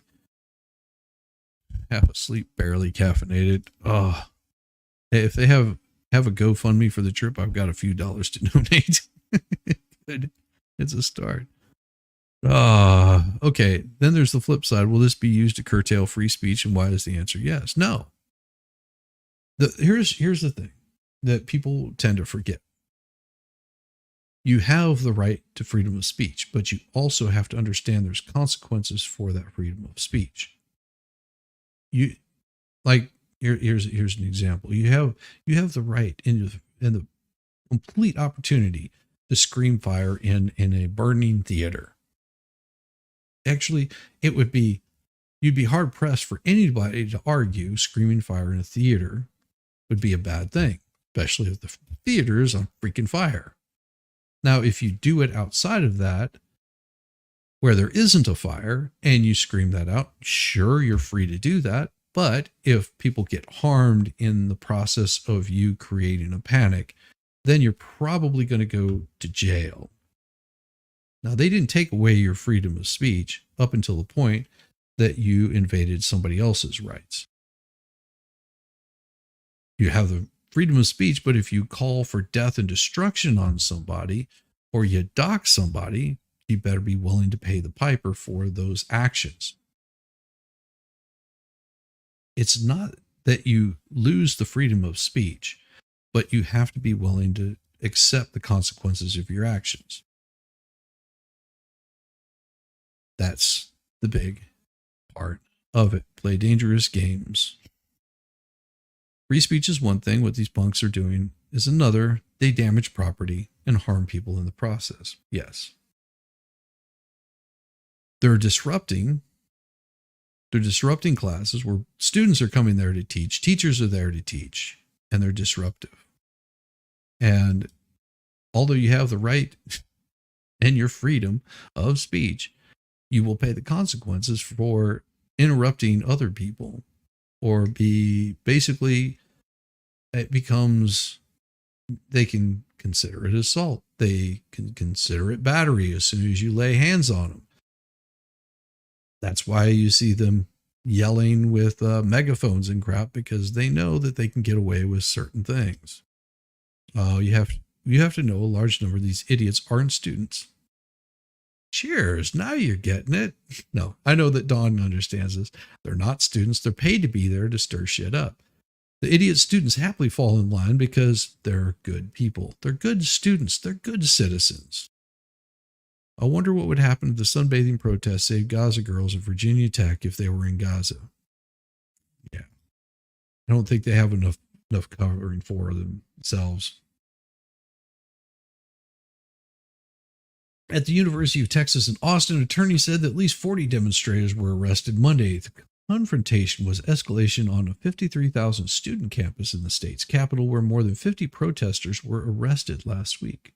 Later Monday, dozens of officers in riot gear at the University of Utah sought to break up an encampment outside the university's president's office that went up in the afternoon. Police dragged students off by their hands and feet, snapping the poles, holding up tents, and zip tying those who refused to disperse. 17 people were arrested.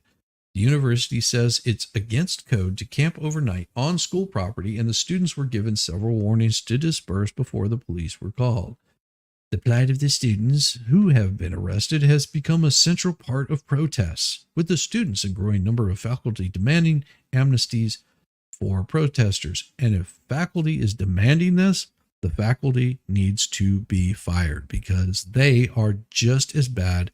They are part of the problem. Because if a teacher is not there to teach students and they're there demanding some sort of amnesty for protesters that have nothing to do with the school, they are the ones that are causing this. Yet. Damn boy, Shizzy, why are you being so sensible? More like sensitive. Exactly. Most are agitators. At issue is whether suspensions and legal records will follow the students through their adult lives. I do hope the hell they do. Every single bit of it should follow them through to their adult lives. Every single bit of it. If you don't like it, then stay the hell out of getting involved in this bullshit. There's nothing wrong with having a peaceful protest. But what you're doing is not a peaceful protest if you're coming and you're interrupting other people's ability to commence on some sort of free trade of ideas, because you're throwing your demands on there. There's a big difference between you having a YouTube channel where people are free to come and go as they like. It's not forced upon you. You don't have to be here. You can leave at any time. You can subscribe, you can unsubscribe, you can hang out for an hour, you can hang out for 5 minutes. It's absolutely perfect to do. But these people are showing up in front of people's classes. They're yelling and screaming at them. They're getting violent with people. They're taking over buildings. Whenever these kinds of things happen, You have to put a quash to it. You have to put a stop to it. You can't allow it. The universities, by allowing them to get away with bullshit, they're just pushing the envelope to see how far they can push you. And if you don't like the outcome, then don't be there. There's other places you can go protest. You can go protest over in Israel, Gaza. You can go and take your happy ass there. I guarantee your parents aren't going to appreciate you using your college tuition to go there, but you can still do it. But they're not focusing where they need to focus. The Texas protests and others, including Canada and Europe, don't give two shits about Canada nor Europe. All I care about is the United States. Hey, go take your ass to Canada and protest there. Grew out of Colombia's early demonstrations. They have continued on Monday. Student activists defied the 2 p.m. deadline to leave the encampment. There you go. Instead, hundreds of protesters remained. A handful of counter-demonstrators waved Israeli flags. Now, see, I wouldn't do that either. There would be no counter-protest from me. I just will not engage in your bullshit. I would walk away. Just walk away. Nip it in the bud. I tell you. Nip it in the bud. I tell you. Nip it. Nip it. One held a sign reading, "Where are the anti-Hamas chants?" While the university didn't call police to roust the demonstrators, school spokesperson Ben Chang said suspensions had started but could provide few details. Protest organizers said they were not aware of any suspensions as of Monday evening. Well, yeah, because you haven't been to class.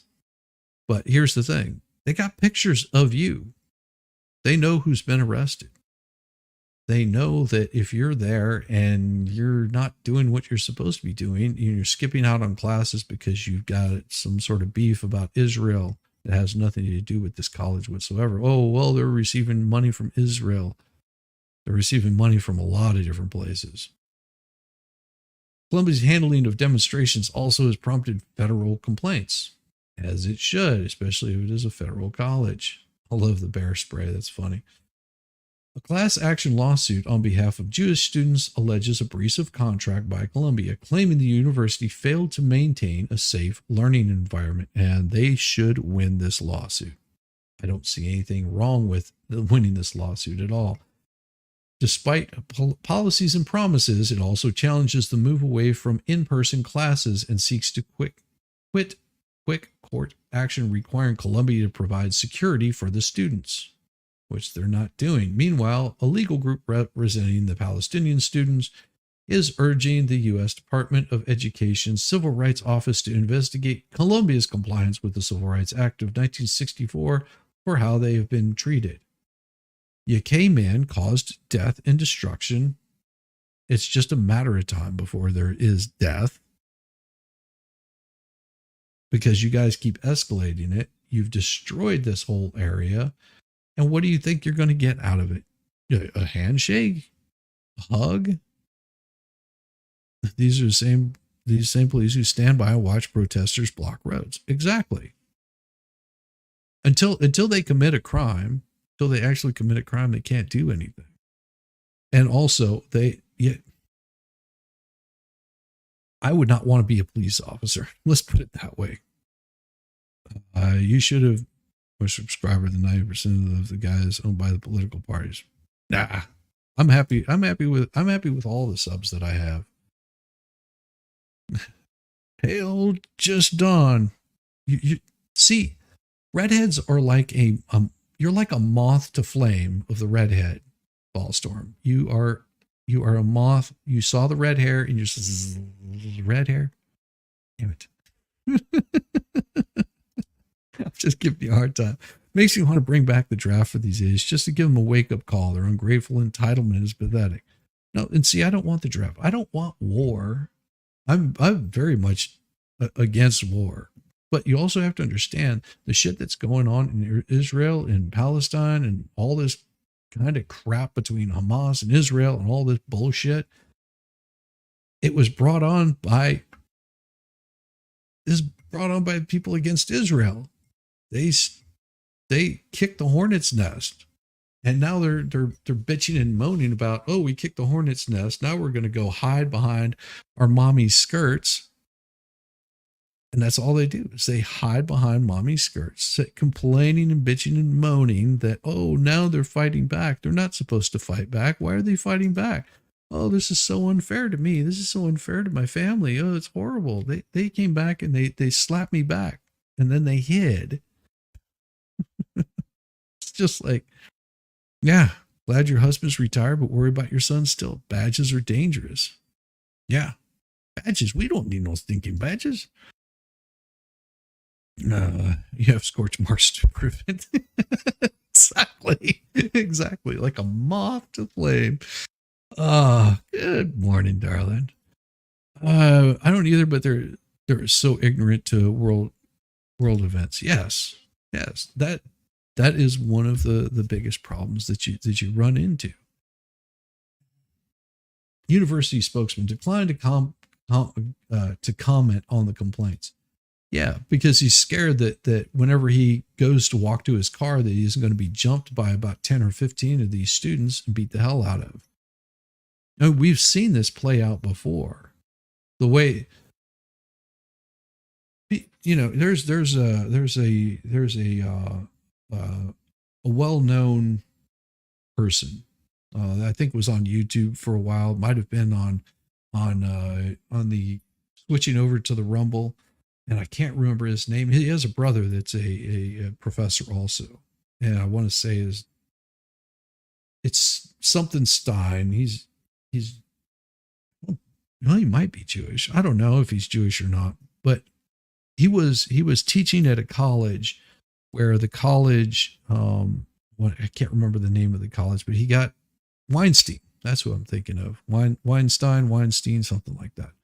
Not the same one that was, just got out of prison and, they had issues with the Me Too movement. Not that guy, the other Weinstein, and not the brother, the one that's math whiz, but the one that was teaching class at, I can't remember the name of the college, but it'll come to me eventually.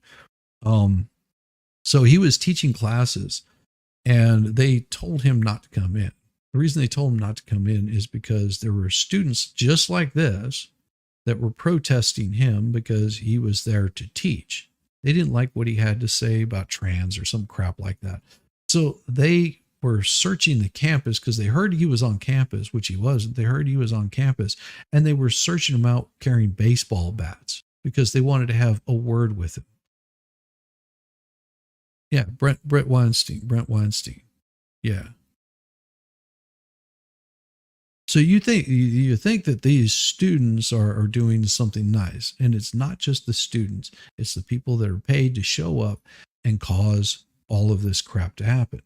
And the students being dumb and stupid are not paying a whole lot of attention that, yeah, the guy is, he looks like he could be, 19, 20 years old, but in all actuality, he's about 30 years old and he's being paid by another group to come in and cause these issues.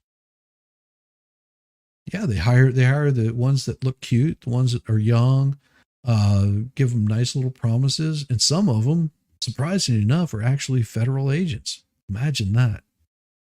Imagine you're part of these protest groups and that nice, cute girl that you're talking to, guess what? She's a new recruit, fresh out of the FBI, fresh out of the CIA training.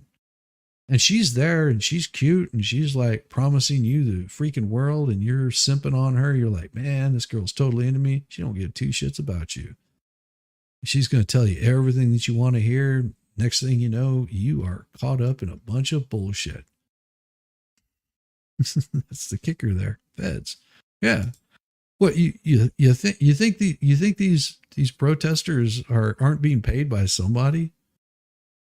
They're professional protesters. There's a reason why they can show up and have all of the signs already pre-made for you.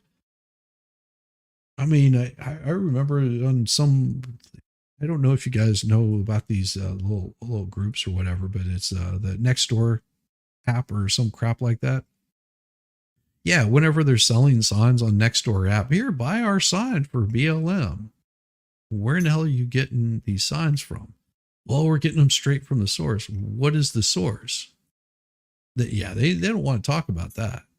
But yet they were taking 20, 25 bucks a pop or something. Man, there's a reason why I left that whole Nextdoor app, because it was a bunch of paid people that didn't even live in the neighborhood, that were just stirring up problems between neighbors.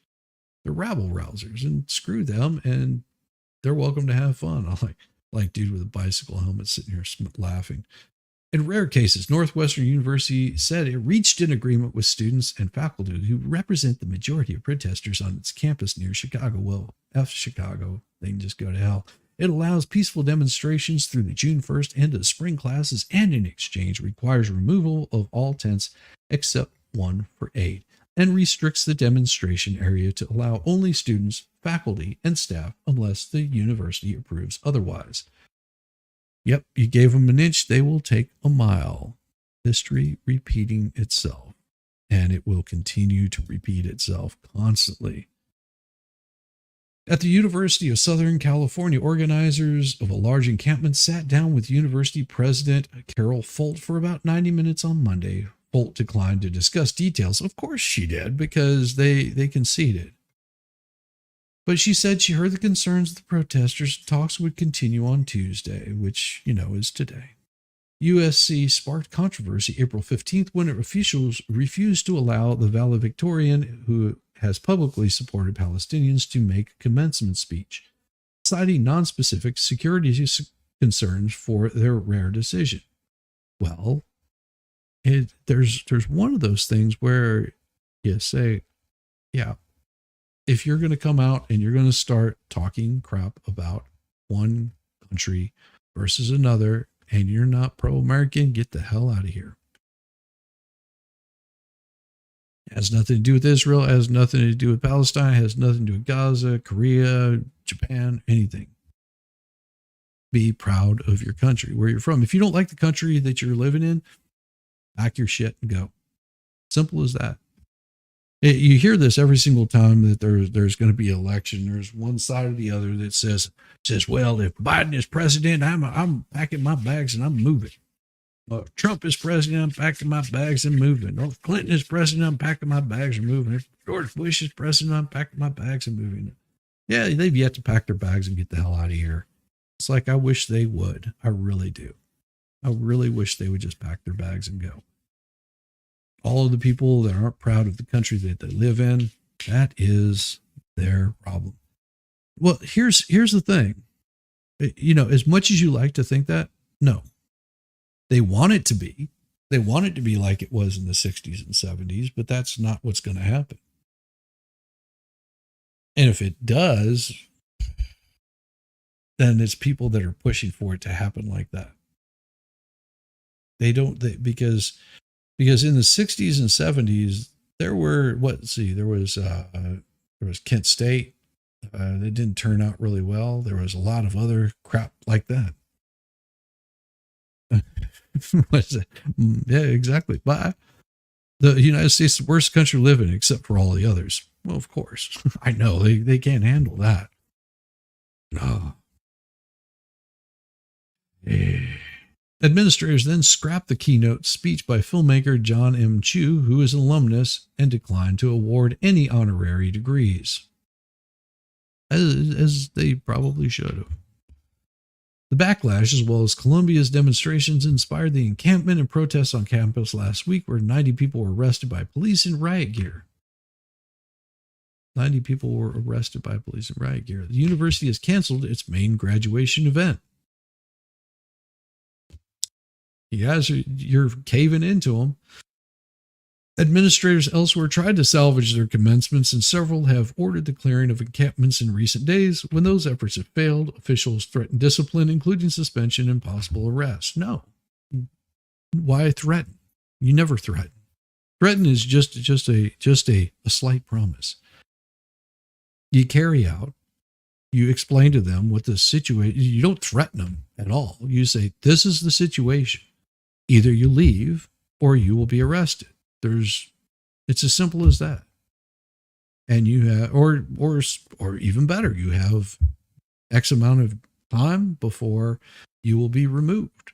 If you're still here after this date, you're a squatter, we'll have you arrested for criminal trespass. See you bye. Because you will no longer be a student here. It will be therefore a criminal trespass, and you will be removed, and you will be sent packing. There is you will not pass go. You will not collect $200. You are going directly to jail. Always find it funny when people protest issues that have nothing to do with them. Exactly. Hey, I'm protesting right now, damn it. This has nothing to do with me. Administrators elsewhere tried to salvage their commencements, and several have ordered the clearing out of encampments in recent days. Those efforts have failed. Officials threaten discipline, including suspension, possible arrest. No, you never threaten. Always make sure that what you're doing is within the law and do it. But students dug in their heels at other high-profile universities with standoffs, continuing at Harvard, the University of Pennsylvania, and Yale, and others. Police in riot gear in Virginia Commonwealth University sought to break up an encampment there late Monday and clashed with protesters. But see, they don't tell you any more than that. Clashed with protesters. What does that mean? Did the protesters continue to stay? Were they removed? Were they arrested? Were they jailed? Were they slapped down? What exactly happened to these protesters? The United States is, of course, it's always funny when people protest issues that have nothing to do with them. Nothing could have been said much better than that. Absolutely nothing. Oh, let's see. Oh, this is interesting. So this is one of those fact-checked ones. I always get a kick out of these. Post misrepresents Green Party's can comment on a Jewish homeland. Claim. A clip shows Green Party presidential candidate Jill Stein saying that the Jewish people have a homeland in Poland during an exchange with a man outside of Columbia University. Well, and this is false. Stein says that the Jewish people have homeland and does not mention the Eastern European country. Caption on the clip, which comes from a longer video first posted to Stein's social media accounts, was incorrectly auto-generated to read, "The Jewish people have Poland." So it was okay. According to a spokesperson for the candidate, now I want to see the clip. Stein later posted another video of the exchange with the caption corrected. She further clarified her comment during an appearance at Columbia, Missouri on Sunday. The facts, as tensions rise on college campuses over protests, Israel-Hamas war, social media users are misrepresenting what Stein said at the Ivy League University about a Jewish homeland. The Jewish people have homeland. See, that doesn't make any sense that she would say that. But I don't know. I'm calling bullshit. I'm sorry. That phrase makes no sense whatsoever. Now, if she said have a homeland, that would be one thing. But she said Jewish people have homeland. I'm sorry. I'm not buying your bullshit. I'm not buying your bullshit. That phrase makes no sense. I'm sorry. That makes no sense. See, now I want to see what exactly it is that she said. Cause this is weird. And maybe she did say they have a homeland, but I don't know. We'll find out here, because we're going to watch what she has to say. You know what's really cool? I won't say it, but I was going to say something really cool. Well, Volstorm will probably notice it, but don't say anything. Hi everybody, this is Jill Stein coming to you from outside the barred gates of Columbia University in New York City. And this is not what democracy looks like. No, this is exactly what democracy looks like. Sweetheart, this is exactly what democracy looks like. You can't change what democracy looks like at all. Democracy looks like socialism on steroids. It is two wolves and a sheep deciding what's for dinner. We are basically barred from going in to support the students who are standing up for us all, who are. How are they standing up for you? She needs to get a clue. Yeah, she needs to get a clue. Hey, JW, have a good day. It says BS. So now we fact check. Yeah. Who gives horses, mouses, ass what this grifter thinks? Democracy is mob rule. Yes. Are standing up for our civil liberties. Well, that's the problem, is that is not their job. Their job in this college is to learn. Not support politicians, not to support one party or the other. They're there to learn. Who are standing up for our right to protest. You don't know. No, go protest all you want to. But you also have to abide by, the rules whenever you're doing your protest. As you will find out. This genocide that is being committed in. Oh, in your name. You're saying genocide is being committed in your name. So you mean whenever the Hamas was firing rockets into Israel and Israel returned fire, you're saying that is committing genocide. Okay. Gotcha. I got you. In our name, with our tax dollars. No, your tax dollars that you signed off on this shit. You are the ones that signed off on this. And you're also a big supporter of Ukraine. Your tax dollars hard at work. Against the will of the American people. No, against your will, not the American people. Get it right. Who, by a huge majority, oppose this genocide and this ongoing massacre. It is a core function of our democracy to be able to debate this, to be able to call it out. Well, absolutely. If you want democracy, go ahead and debate it somewhere. Just not on college campuses where students are there to learn. Not there for protest. If you don't like the way college is doing something, you can stand right outside the gates and hold your protest all you want to. We are a republic, not a democracy. Oh, okay.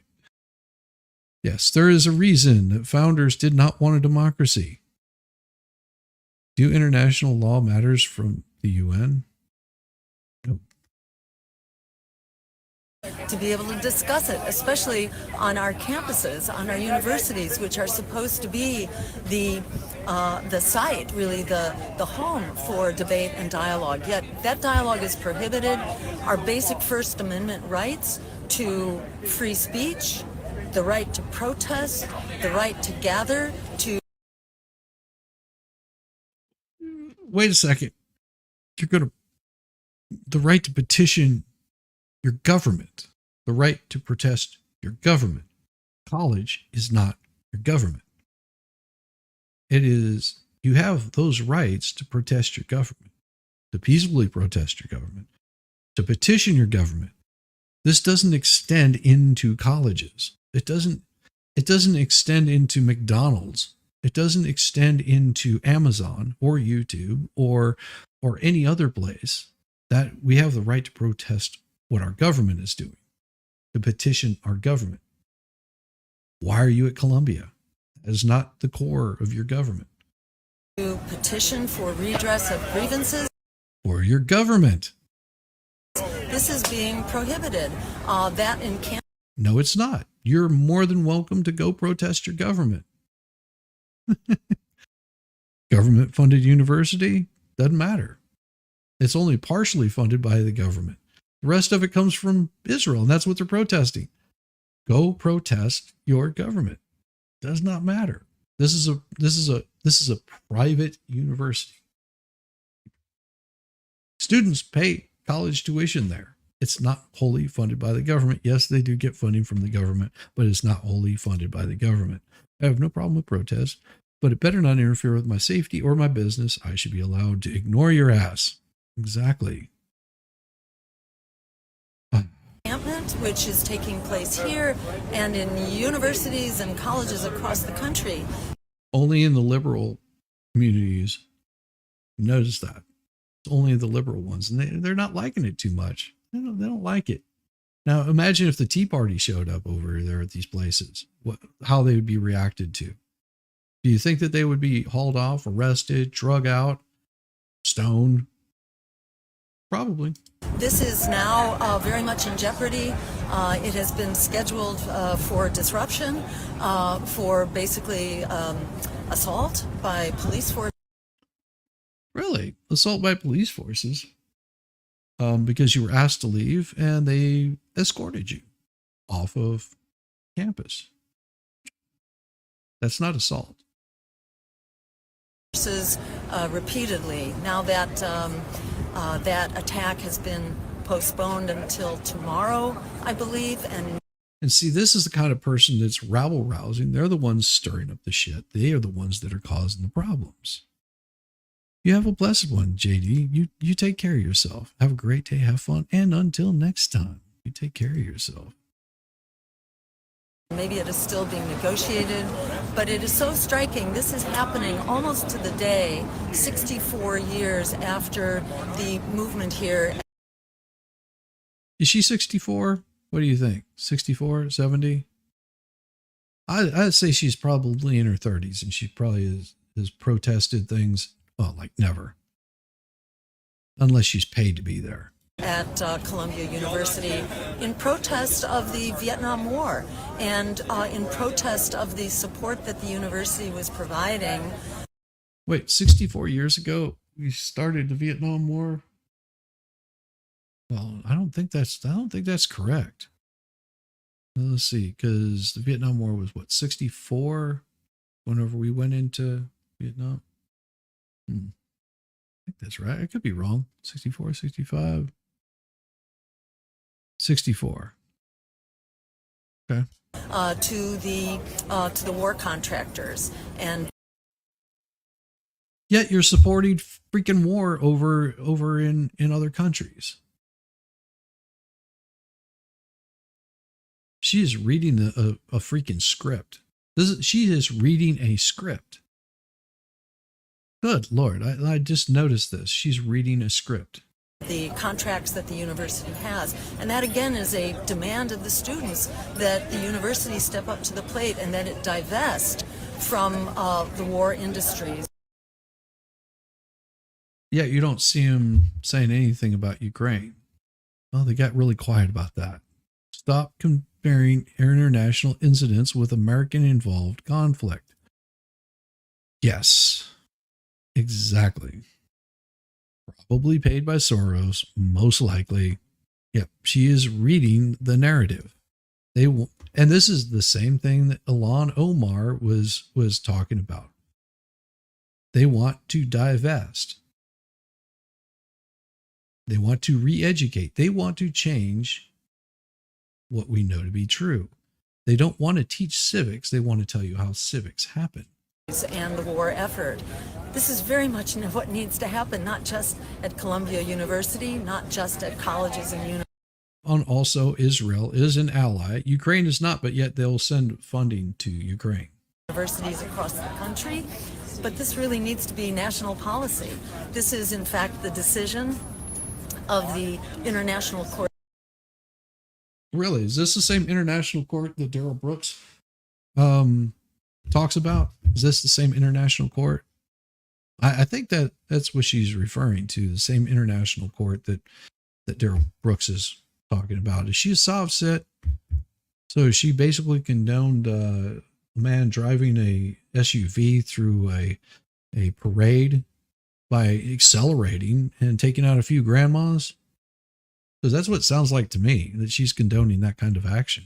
Court of Justice, that this is a plausible genocide going on in front of a plausible genocide. Plausible genocide. Why do you have this multiplier to it? Makes no sense. of our very eyes. That label, plausible genocide, is the most definitive label of genocide.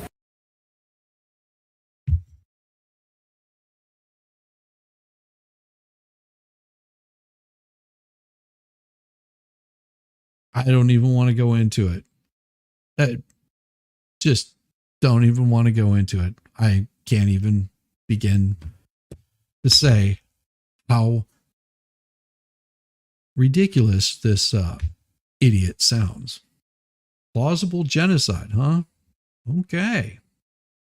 That can be determined prior to years of study after the fact. Or you make up shit. How's that? That's what it sounds like to me. You make up shit. So the Court of Justice, as well as... What? Wait a second. Court of Justice. What in the fuck is she babbling about? I have never heard of a court of justice. What is this court of justice? I mean, let's see. She's talking about international court. What international court is she talking about? Court of justice. What court is she talking about? Because there is no such thing as a court of justice. She needs a slap with a dead fish. She looks like she's been slapped with a few dead fish. Probably sat on her face a few times. The Secretary of the UN have basically said. Wait a second. Did they or did they basically say? Or because now you're making shit up again. So she's saying the Secretary of the UN basically said. Secretary of the UN No, what did they say? See, now you're making up shit of what they said because I don't know what they said. Maybe somebody actually heard what they said and it might be of record, not made up shit that she basically made up. It is incumbent on all of us to basically stop this genocide. To basically stop. Basically, stop using that word because basically you're a fucking idiot. Use my language. Rolling forward. That's not what she said, though. That is not what she said. I guarantee it 120 million times over that this woman did not say that. Whoever the secretary is did not say this. She's making shit up. And this is the problem with basically what they said was, basically said, you're a fucking moron. I didn't say that, but I basically said it. That is what the students are doing here. They are using their First Amendment. Doesn't matter. Doesn't matter.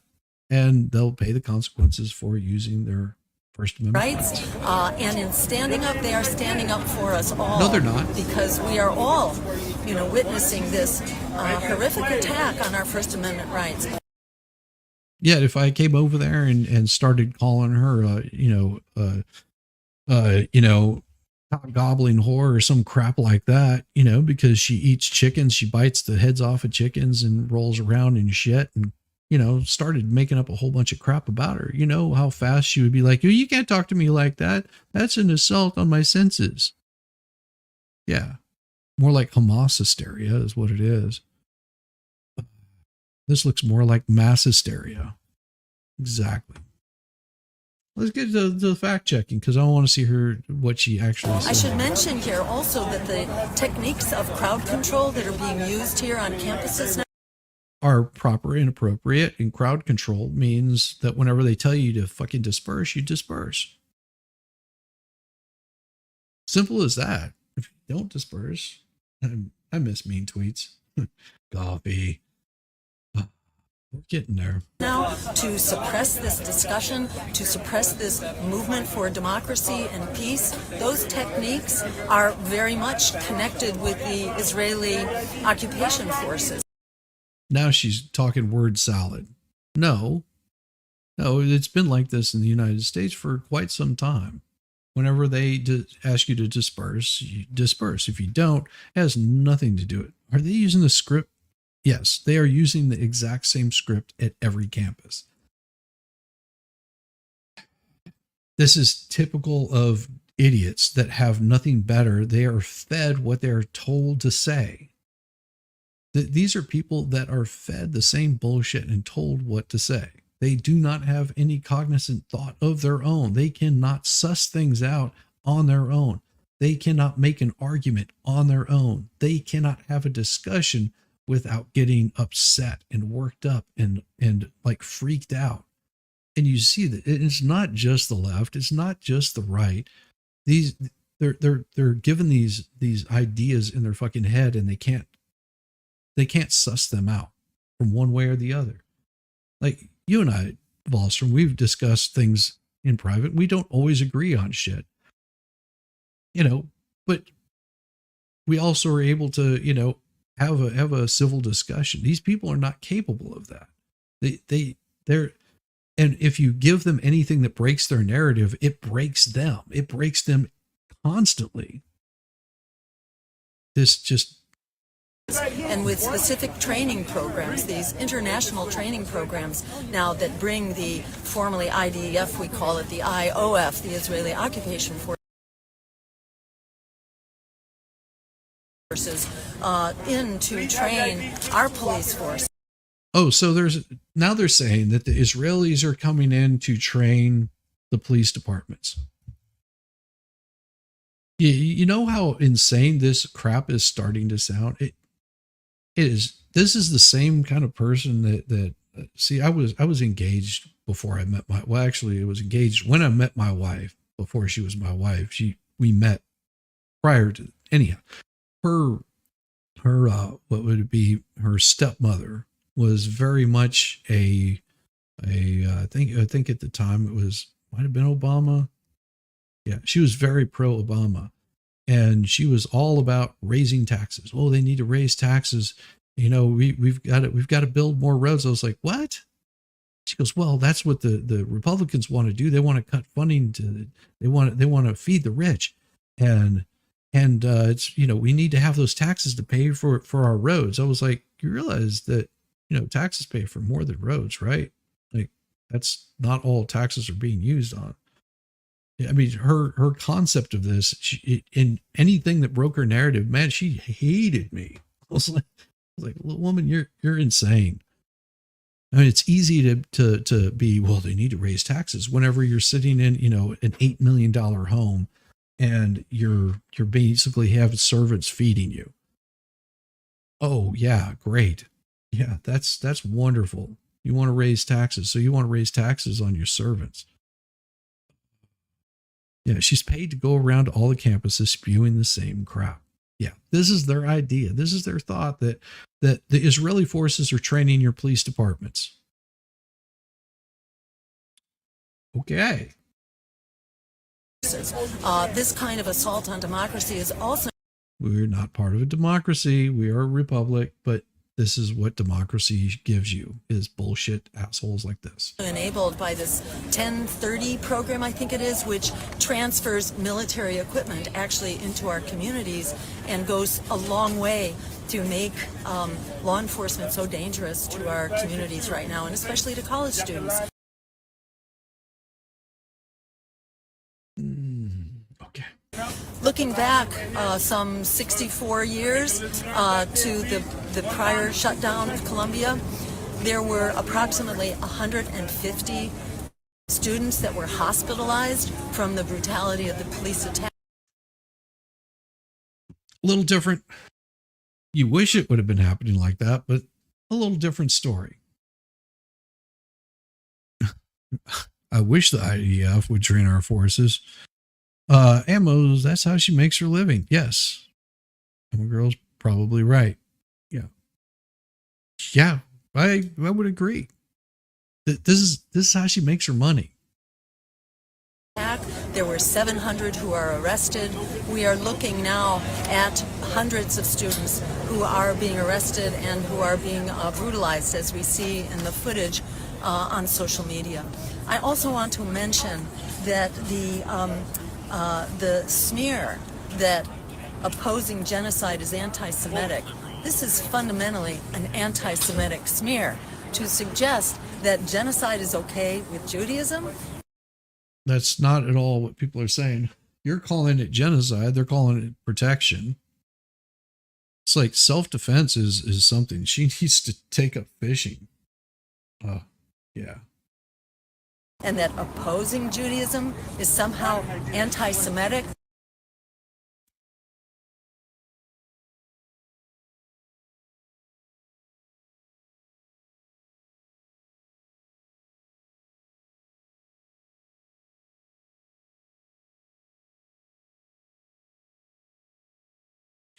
I can't.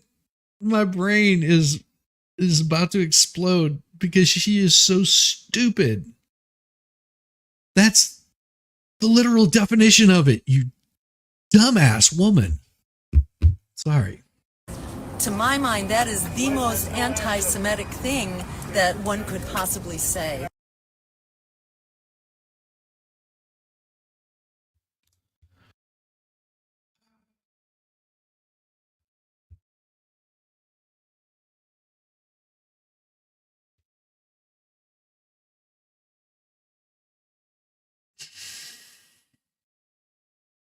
And we're looking at the celebration actually on campus here 2 nights ago at Columbia, where there was a large public Seder that was held in celebration of the Jewish holiday celebrating liberation, where people were making the point, we can't celebrate historic liberation of the Jews.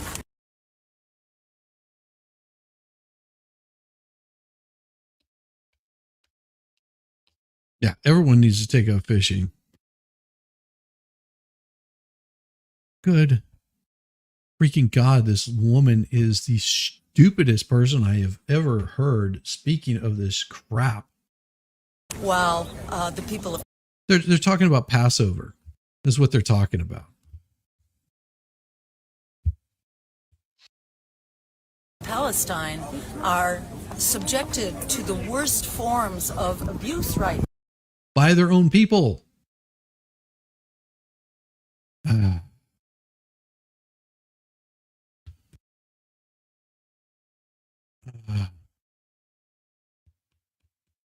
now, in the form of genocide, in the form of starvation, in the form of denying food, water, shelter.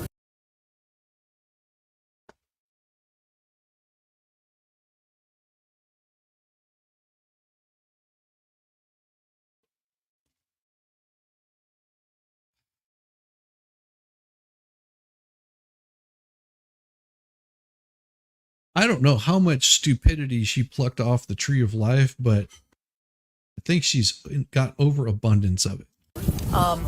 Under constant bombardment, Yes. told to flee from one place to another and then being attacked in that other place is just shocking. Again, she is spewing bullshit she knows nothing of. I have yet to see her go take her sorry ass over to Palestine or to the Gaza Strip or over to Israel. You want to use the flamey thing. Yeah. She doesn't know what she's talking about. Know more about China buying up all the companies in all the states. No, it's Israeli forces that are training your police forces. This is what they're teaching your college students. I feel sorry for anybody that has college students right now, because if they listen to this bullshit and actually believe it, then they deserve every single bit of being arrested and never to return to another classroom again. And I look forward to them serving me my fries at McDonald's. And Netanyahu's effort to broaden the war right now and to violate international law. What international law? What international law is being violated? Hey, you ask them this and they're just like, well, the international law that says you're not allowed to defend yourself. Like, we're allowed to fire rockets in at you. Yet again, by attacking the embassy, at from. What is she talking about? Does she know? Iran in Syria, that itself was, a horrible violation of international law. So wait, she's saying that Israel attacked Iran from Syria.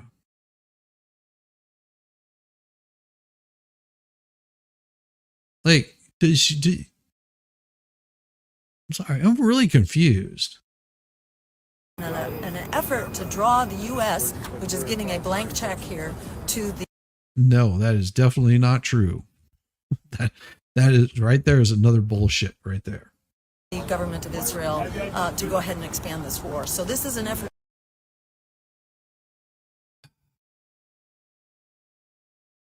They don't say anything about Iran firing rockets into Israel either. To distract from the violation of human rights, international law, and the generalization of our. Excuse me, there's a little disruption, I think, going on here. Yeah, all right, so a little disruption. Oh, yeah. She turned around and she saw a guy with a yarmulke on. She was like, oh, great, another little disruption. Yeah, we don't pay any attention to them. Free from the entire region. The heat, lots of heat, making it all glass. Breaking news, Jill Stein arrested at Washington University in St. Louis with 80 protesters. Good for her. Captain Kern been getting my 93-year-old mom ready to go to my sister's for a few days so my husband and I can get away for the weekend. That'd be so nice. Israel did attack an Iranian embassy in Syria before any of this started, which was probably in retaliation. Okay, that makes sense. No, from what she said is they attacked an Iranian embassy from Syria. That's what she said. So she doesn't know what she's saying. These are all talking points. Going on behind us. So, yeah, well, I'm Jewish too, and I'm here. Well, is she really? Mm-hmm. And it's a Jewish value. Nobody's asking you to be scared. Opposing genocide is a Jewish value. Opposing genocide is a core value. The Jewish people have homeland. There it is.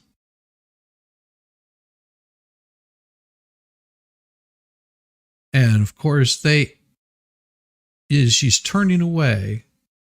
As she's turning away, there it is. Let's hear what she had to say, and we'll even slow it down a little bit so that way we can make it very clear what she had to say. How about we slow it down so you can just capture a little bit what she said. Israel's the only Jewish homeland people of the Jewish have people. homeland, but That's been edited in there. homeland. Look at her lips and look at what she says. Watch her lips and look what she says. Genocide is a Jewish value. Opposing genocide is a core value. Israel's the only Jewish homeland people of the Jewish have people. homeland, but thank you as a Homeland. Jew. Uh-huh. If she was practicing, she was practicing Jew, she would shut up. Exactly. Yeah, that's been edited. That has been edited. That was not me. That has been edited. Let's go back and just listen to Is her. a core value. Israel's the The only Jewish homeland people of the Jewish have people. homeland, but thank you Homeland. as a Jew, as a, You know what? as a You don't- descendant of You refugees do not represent. myself. You are the minority. You're the 1%. Yeah, thank you. You Thank are you. the So at 1%. any rate, ignore that There's absolutely- 0.1% it is mandated. who is mandating It is genocide mandated. right now. We are not going to stand up for, yes, this is unfortunately what we are seeing all over the world, where a very misguided. Yeah, she knows that she misspoke there and yeah, now she's backtracking. If she was practicing Jew, she would shut up. No, she wouldn't. Zionist movement is attempting to crush the liberty, the human rights, She is about to break down in tears. the right of children to survive, the most basic rights to survival. Well, and here's the thing. Whenever you fire rockets from a school or a mosque or a church and expect no retaliation, this is the game that Hamas has been playing. And they've been doing it for quite some time because it's very effective. Because what happens whenever they retaliate? After someone starts firing rockets and they retaliate, oh geez, what happens? Then you get assholes like this twat mop that says, oh well, like they're killing women and children. You're firing rockets from mosques and schools. This is your play, because then you get the international community saying, oh, you're committing genocide. So what, we're supposed to sit here and let you fire rockets at us? Well, here's the thing. We actually warned you ahead of time. That's what they did. They said, we are going to be taking out these encampments. If you don't want them being hit, you might want to move your children and women out of there. But instead, they kept them in there.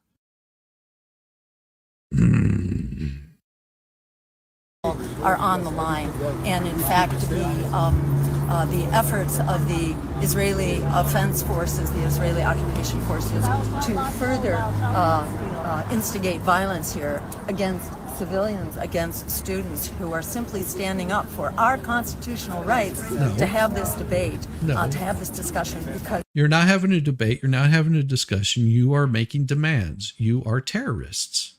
You are threatening these colleges if they don't defund and they don't remove their funding from any outside entity that you disagree with, that you will continue to occupy and protest. And that can't be allowed. You're terrorists. And there should be no negotiating with you. You should be arrested and you should be tried in a court of law for disruption. Yeah, it's not a debate. Never has been. It's demands. Unless your demands are met, that's not how a debate works. Because if she was going to have a debate, she would have turned around with that guy and actually had a discussion with him. She would have had that debate with him. if that discussion is held, the American people will stop this genocide, and we will support our human rights and our, international law. As Gaza goes, we. What international law? This is. She keeps saying this international law. Her and Daryl Brooks need to just pack up their bags, turn that SUV around, and head the opposite direction away from women and children. We all go, and it's really critical that we stand up, because Gazans are the canary in the mine shaft here, and what happens in Gaza can happen and will happen anywhere. We must stand up. Oh, sounds like she's supporting it to happen. And support international law. We must support human rights, and we must support the right of the Palestinian people to freedom, justice, and. No. You have your opportunity. You just, if you stick your stick inside of a hornet's nest and start mixing it around, you can't bitch that you just got your ass stung. Is this where Pelosi waxed up that package in Michelle Obama's trousers? Thank you, cesspool Chucky. Yeah. Oh. And dignity. Thank you all so much for being a part of this unstoppable movement that we are together. It's like a bowel movement. It's just a bunch of shit spewing out of her mouth. In order to debate, you have to be informed on the issue. Well, no, that would take too much, Levy. That would take too much. Good to see you, brother.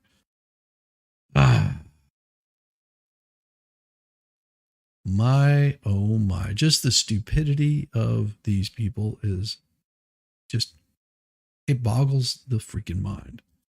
It boggles the mind. It's like, you can't have a debate with somebody that's an idiot. You are so right. You are so right. Oh, good Lord. Good Lord Almighty. I mean, just the amount of stupidity. And it did look like she said Poland. I don't know why she would say you have homeland. It makes no sense whatsoever. Maybe she meant to say Homeland Security or something. I don't know, but it made no sense whatsoever. It sounded like the audio was doctored because it didn't match her lips. People like this they just can't even begin. And yeah, I would cover more of this, but we're getting ready to end out the show. Let's see. We got one super chat. If we get one super chat in here, we'll create one song. We'll create one song for you guys. Hey, folks, what shall it be? What 99-cent super chat we're going to get? And what is your idea? Playing chess against a pigeon, Shizzy. No, it's more like it's playing chess against a chicken. That's more of what it's like. Not really a pigeon. Pigeon has more intelligence than that. They actually get eaten by seagulls in Italy. It was pretty impressive to find that out.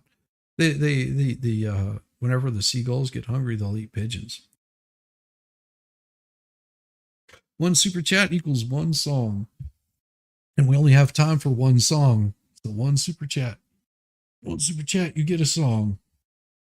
Yeah, that'll be it. Hey, Zaxter.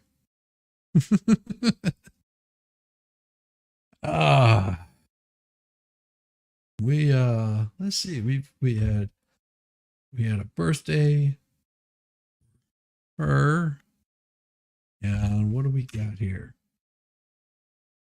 Let's see. Hey, they have some of the weirdest custom made stuff on here. And let me pull it up so you can see. Present, share screen. Here. There we go. One song. What's it going to be? I'll give you a freebie. Jill Stein's Lies. Okay, that looks like a good one. Jill S-T, what is it? E-I? Is it I-E or E-N? Jill Stein. S-E-I. Stein's Lies will cause students to lose brain function. Jill Stein's Lies will cause students to lose brain function. Coming soon to college campus near you. I'll give you guys a free one. And let's see, we're going to do this as a folk song. Because, 64 years ago, folk songs were sort of the thing. Jizzy got ran over by a tree branch. Oh, that's a good one, Bad Duck. Shame on you. There we go. Still's Lies will cause students to lose brain function. Coming soon to a college campus near you. Folk song. Let's see what we get.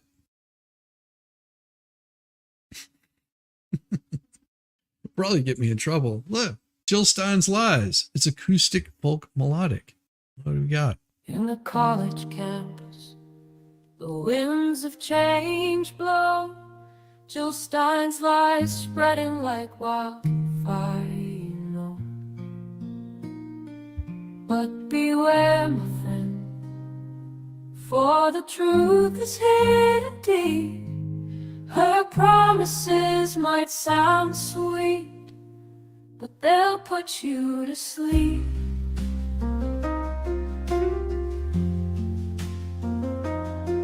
She talks of free tuition, a dream so grand, but behind those words there's a sinking sand.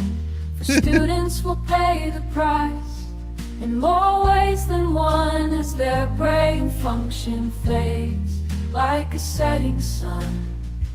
Oh, Jill Stein's lies, they'll lead you astray. Don't fall for the trap, don't lose your own way. Think critically, my friend, and don't be blind. Let your mind stay sharp, leave the lies behind. Oh, that's pretty good. Let's hear the next one. College campus, the winds of change blow. Jill Stein's lies spreading like wildfire. You know, but beware, my friend, for the truth is hidden deep. The promises might sound sweet, but they'll put you to sleep. She talks of free tuition, a dream so grand, but behind those words there's a sinking sand. For students will pay the price in more ways than one, as their brain function fades like a setting sun. Oh, Jill Stein's lies, they'll lead you astray. Don't fall for the trap. Don't lose your own way. Think critically, my friend, and don't be blind. I like the first one better. Let your mind stay sharp. Leave the lies behind.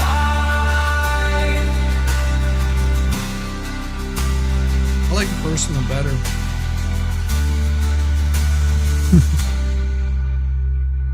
Was that the song you want to hear? Is that the song you want to hear? For some reason, you feel like you should adopt a puppy now? I still like the first one better. So we'll keep the first one. And thank you, Zach. We have a perfect one for you. We have a perfect one for you. It'll be just like this.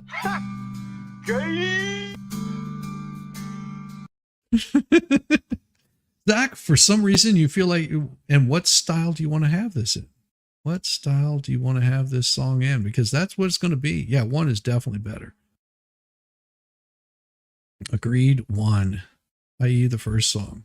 Okay.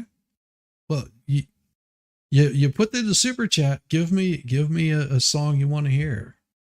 Give me a song you want to hear. We'll create one just for you. What do you feel like? What do you feel like? You want it as a folk song that you feel like you should buy a puppy now? I can make that happen. We'll make it happen for you. I guarantee you. Give me just a second. Let me pull something up here, and that way we can make this good. Where is it? I'll manage videos and get the live and have this one in here. What do we have here? Anything, Zach? Okay, well, that's what you're going to get. Copy, and we're going to do this. I know we're going to do this as a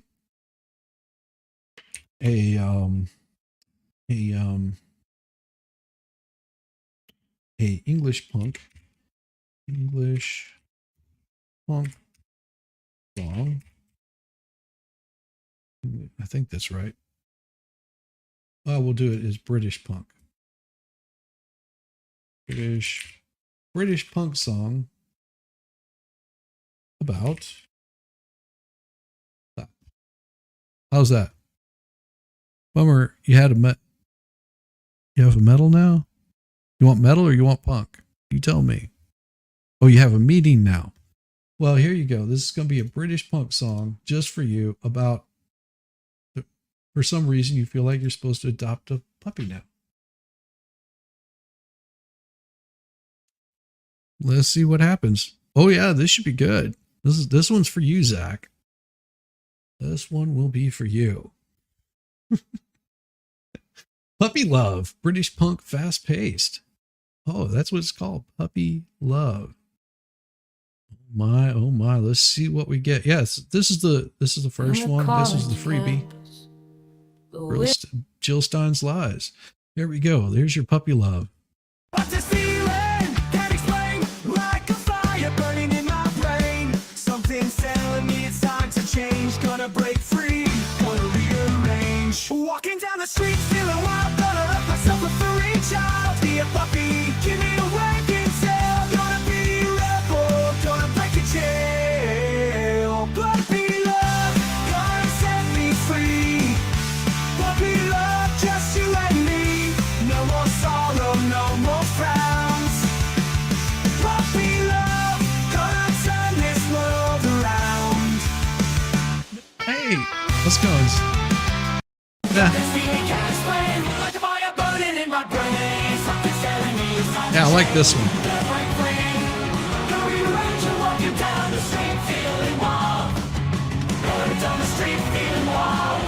Gonna top myself a furry child. Give me a puppy, give me a wagging tail. Gonna be a rebel, gonna break the jail. Puppy love, gonna set me free. Puppy love, just you and me. No more sorrow, no more frowns. Puppy love, gonna turn this world around.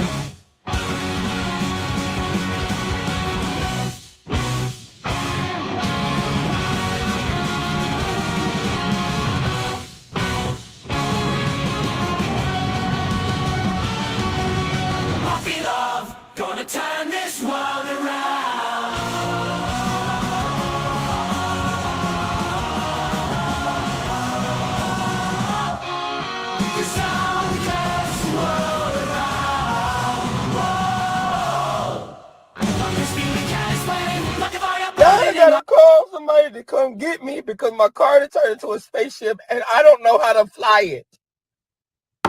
I'm not an astronaut.